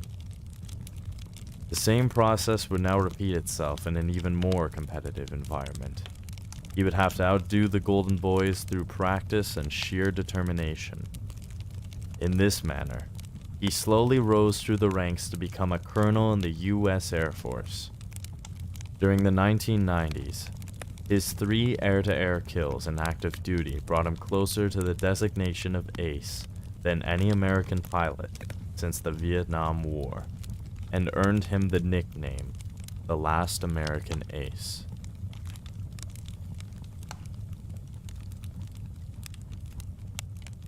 What separates masters from others is often something surprisingly simple.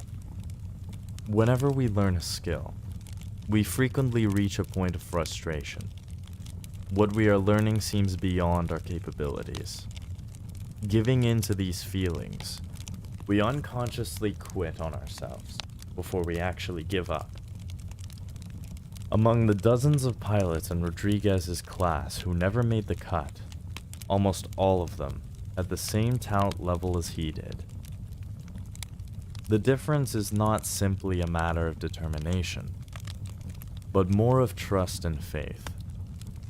Many of those who succeed in life have had the experience in their youth of having mastered some skill, a sport or game, a musical instrument, a foreign language, and so on. Buried in their minds is the sensation of overcoming their frustration. Excuse me.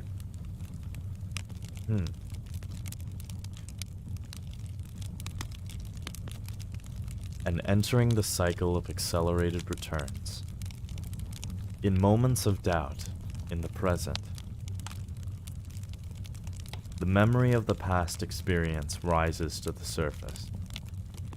Filled with trust in the process, they trudge on well past the point at which others slow down or mentally quit.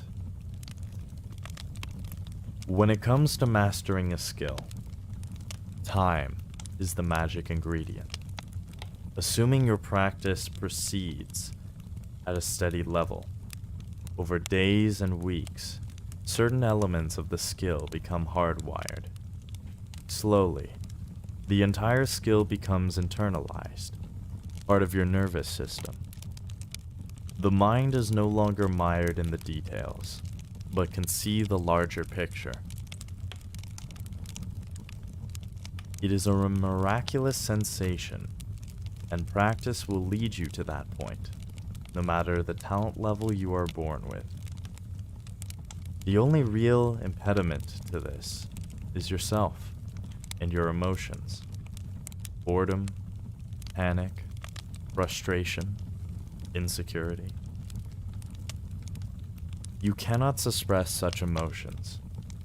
They are normal to the process and are experienced by everyone, including masters.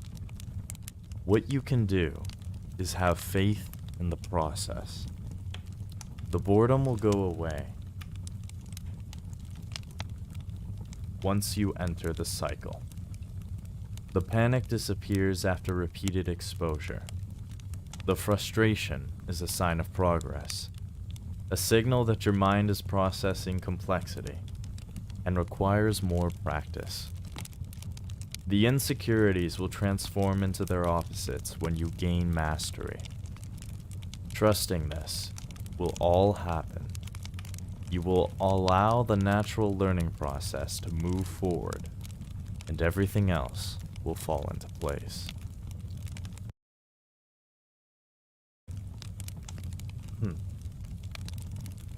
Number 5. Move toward resistance and pain. Bill Bradley, born 1943, fell in love with the sport of basketball somewhere around the age of 10. He had one advantage over his peers. He was tall for his age. But beyond that, he had no real natural gift for the game. He was slow and gawky and could not jump very high. None of the aspects of the game came easily to him. He would have to compensate for all of his inadequacies through sheer practice. And so, he proceeded to devise one of the most rigorous and efficient training routines in the history of sports.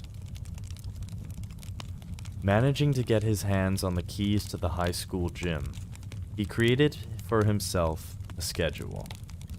3.5 hours of practice after school and on Sundays. 8 hours every Saturday, and 3 hours a day during the summer. Over the years, he would keep rigidly to this schedule. In the gym, he would put 10-pound weights in his shoes to strengthen his legs and give him more spring to his jump. His greatest weaknesses, he decided, were his dribbling and his overall slowness. He would have to work on these and also transform himself into a superior passer to make up for his lack of speed. For this purpose, he devised various exercises. He wore eyeglass frames with pieces of cardboard taped to the bottom, so he could not see the basketball while he practiced dribbling.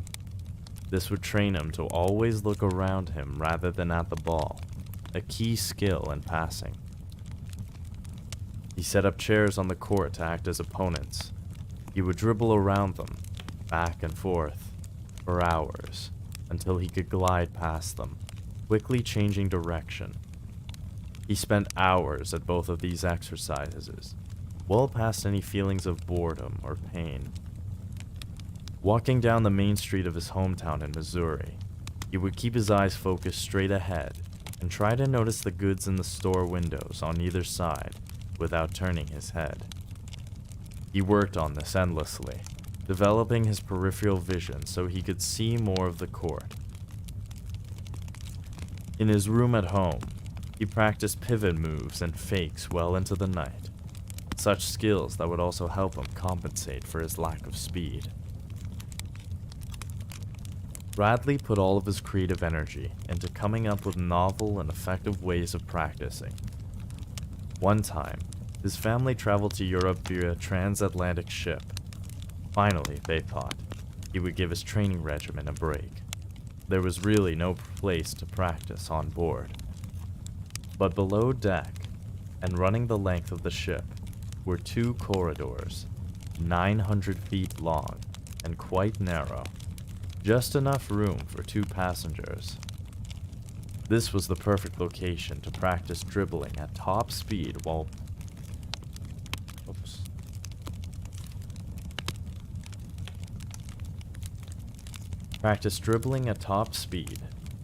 maintaining perfect ball control. To make it even harder, he decided to wear special eyeglasses that narrowed his vision. For hours every day, he dribbled up one side and down the other, until the voyage was done.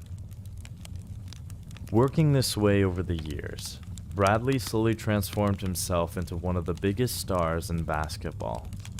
First, as an All-American at Princeton University, and then as a professional with the New York Knicks. Fans were in awe of his ability to make the most astounding passes, as if he had eyes on the back and sides of his head. Not to mention his dribbling prowess, his incredible arsenal of fakes and pivots, and his complete gracefulness on the court. Little did they know that such apparent ease was the result of so many hours of intense practice over so many years. When John Keats, 1795 to 1821, was 8 years old, his father died in a riding accident. His mother never quite got over the loss, and died 7 years later, essentially leaving John, his 2 brothers, and 1 sister, orphaned and homeless in London.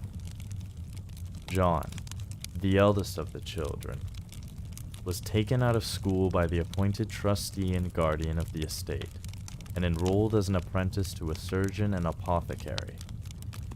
He would have to earn a living as quickly as possible, and this seemed the best career for that. In his last few terms at school, Keats had developed a love for literature and reading. To continue his education, he would return to his school in his off hours and read as many books as he could in the library. Sometime later, he had the desire to try his hand at writing poetry. But, lacking any kind of instructor or literary circle he could frequent, the only way he knew to teach himself to write was to read the works of all the greatest poets of the 17th and 18th centuries. He then wrote his own poems, using the poetic form and style of the particular writer he was trying to model himself after. He had a knack for imitation, and soon he was creating verses in dozens of different styles, always tweaking them a little with his own voice. Several years into this process, Keats came to a fateful decision. He would devote his life to writing poetry. That was his calling in life, and he would find a way to make a living of it. A living at it.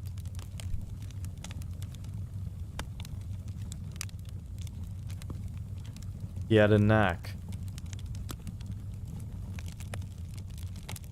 Oh, sorry.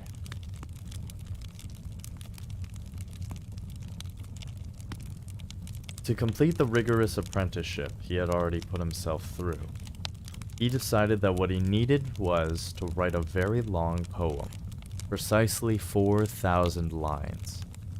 The poem would revolve around the ancient Greek myth of Endymion. Endymion, he wrote a friend, will be a test, a trial of my powers of imagination, and chiefly of my invention, by which I must make 4,000 lines of some circumstances and fill them with poetry. He gave himself a rather impossible deadline, 7 months, and a task of writing 50 lines a day until he had a rough draft. 3/4 of the way through, he came to thoroughly hate the poem he was writing. He would not quit, however, willing his way to the end, meeting the deadline he had set. What he did not like about the Endymion was the flowery language, the overwriting. But it was only by means of this exercise that he could discover what worked for him. In Endymion, he later wrote, I leaped headlong into the sea, and thereby became better acquainted with the soundings, the quicksands, and the rocks, than if I had stayed upon the green shore, and took tea and comfortable advice. In the aftermath of writing what he had considered to be a mediocre poem, Keats took stock of all of the invaluable lessons he had learned. Never again would he suffer from writer's block. He had trained himself to write past any obstacle. He had acquired now the habit of writing quickly, with intensity and focus, concentrating his work in a few hours. He could revise with equal speed.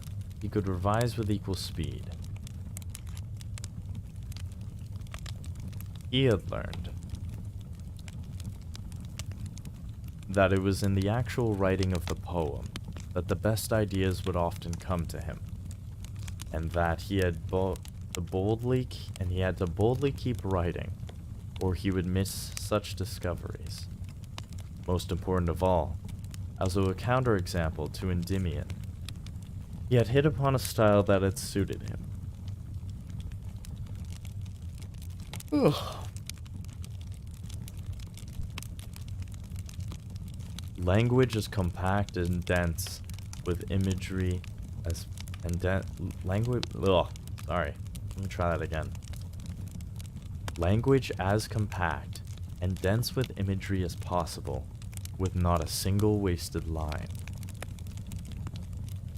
With these lessons in hand, in the years 1818 to 1819, before he became gravely ill, Keats would produce some of the most memorable poems in the English language, including all of his greatest odes.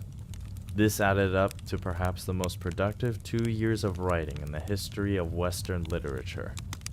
All of it set up by the rigorous self-apprenticeship he had put himself through.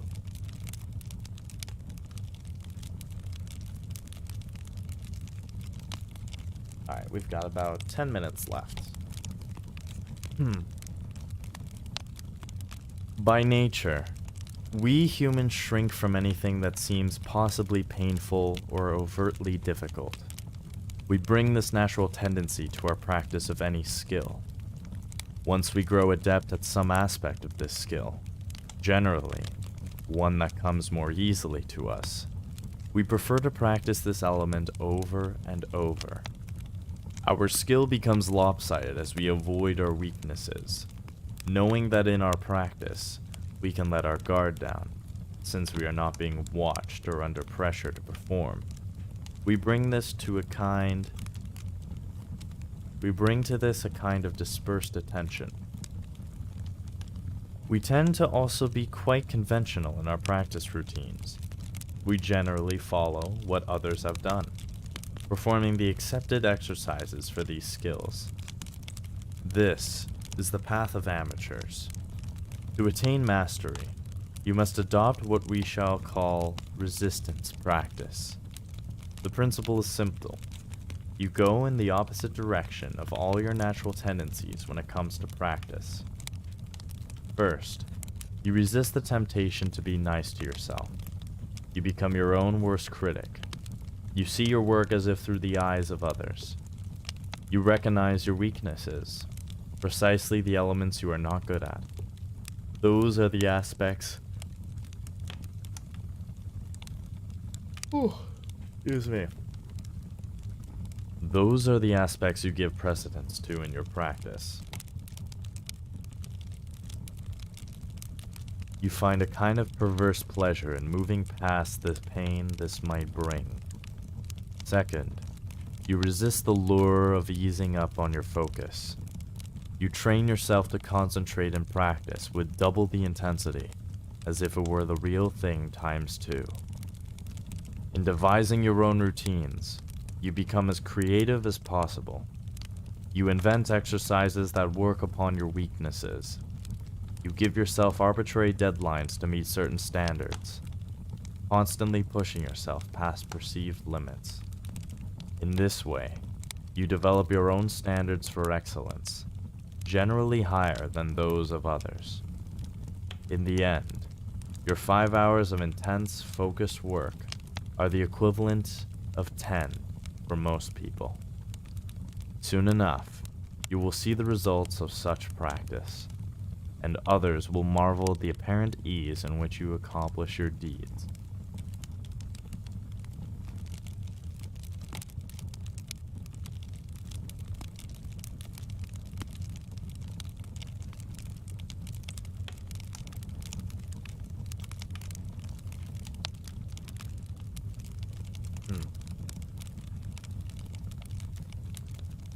So why don't we just talk about that for a bit? We'll stop there for now. So, all of this is sort of really I can relate to, because I think what he's trying to say, or the author's trying to really get at, is you have to be disciplined. You have to have your own personal routine. Oh, excuse me. Where you constantly are pushing yourself. You're constantly pushing yourself to do better, to be better. And I feel like that's what I have been doing with this, because before I was doing all this stuff, right? I wasn't live streaming before. I wasn't even posting shorts. I wasn't doing any of that. I was literally just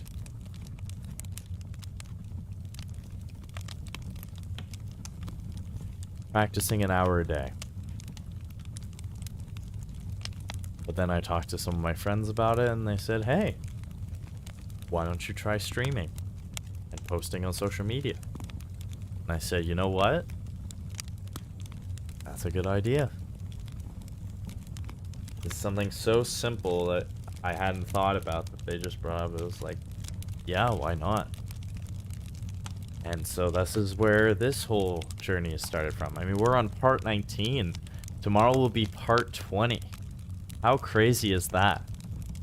Part 20 of my journey to becoming a voice actor will be tomorrow. Done 20 streams already. 18 of those were in 2023. Crazy. And I want to stick to a schedule. And I have been thinking to myself, just from reading that, I'm thinking now, like, is there more, even more that I could be doing? And it's a little tricky to answer that because for certain skills, I do agree with him that you need to practice several hours, right? That's why I do these streams for 3 hours. But the one thing I need to be careful of is not to overdo it, to go too far. Because with voice acting, obviously I'm using my voice. And I don't want to strain my voice. Because if I overwork my voice and if I went for like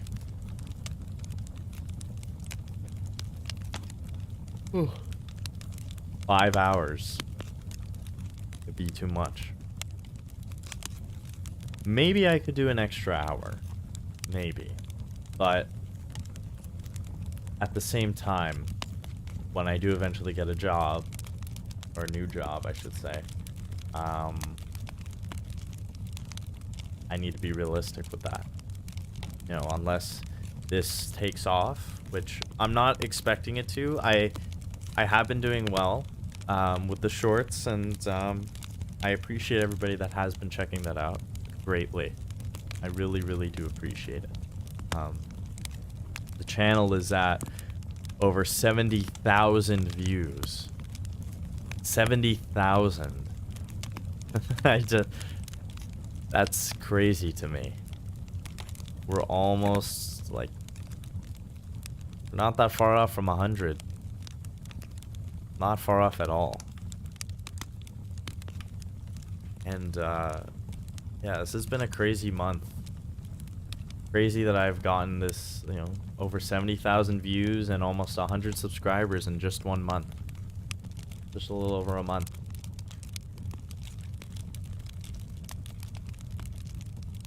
I look forward to providing these streams for you guys and, doing all the work and putting it in and showing it on stream, all the practicing. And, after reading that, I feel like what I am doing is definitely on the right track. I'm streaming 4 times a week, 3 hours a day. That's 12 hours a week of practice. Whereas some people for voice acting, they might just do an hour a day like I used to, or even 2. I'm doing 3. I think right now that is a good number.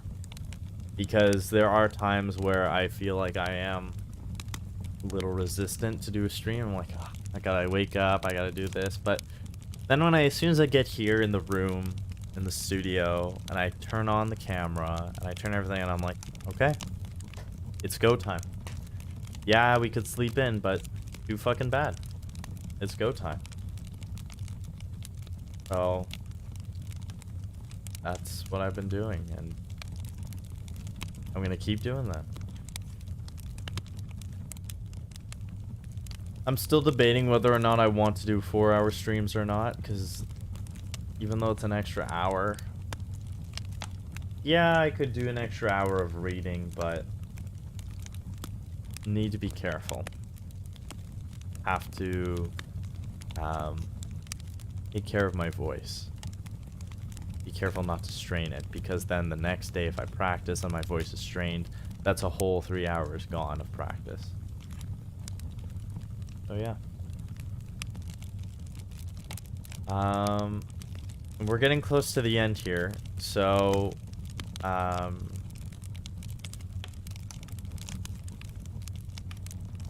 great heavens, your house is on fire. Yes, it is. It is on fire.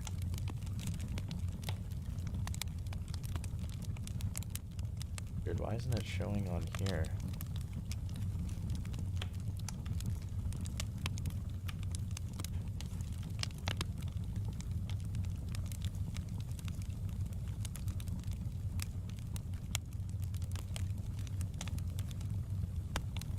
So yeah,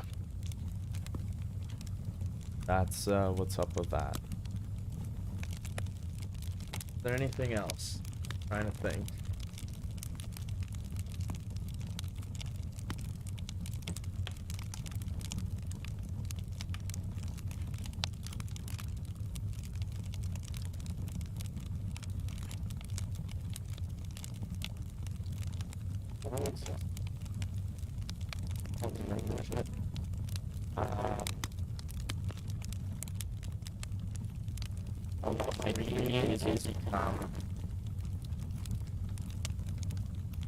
One of the greats in voice acting.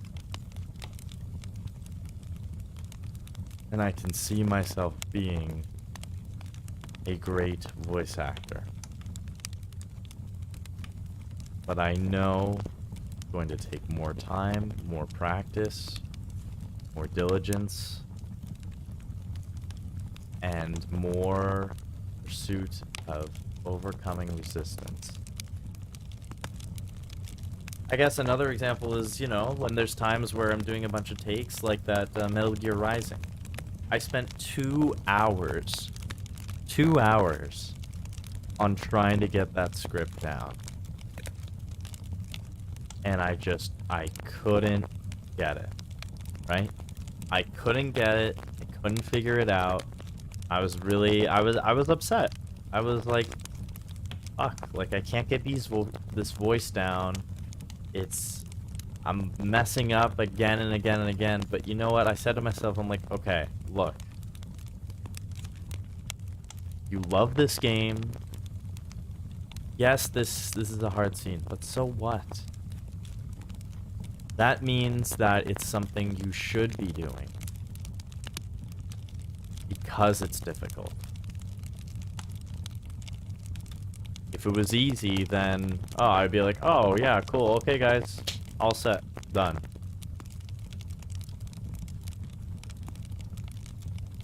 Even for the Joshua Graham monologue, I did that, it took me a few takes, even though it was a easier one, I was like, oh, like, I don't know how I feel about this voice or this voice. And because it was so long, right, like, every time I recorded, I had to go in, edit it, do everything with the core edits and stuff, and then see how I like it. But yeah, the Metal Gear Rising script is a great example. That took me so many takes. It took me a lot of takes, a lot of practice. And the editing took a long time too. It took me over 3 hours to edit all those shorts together.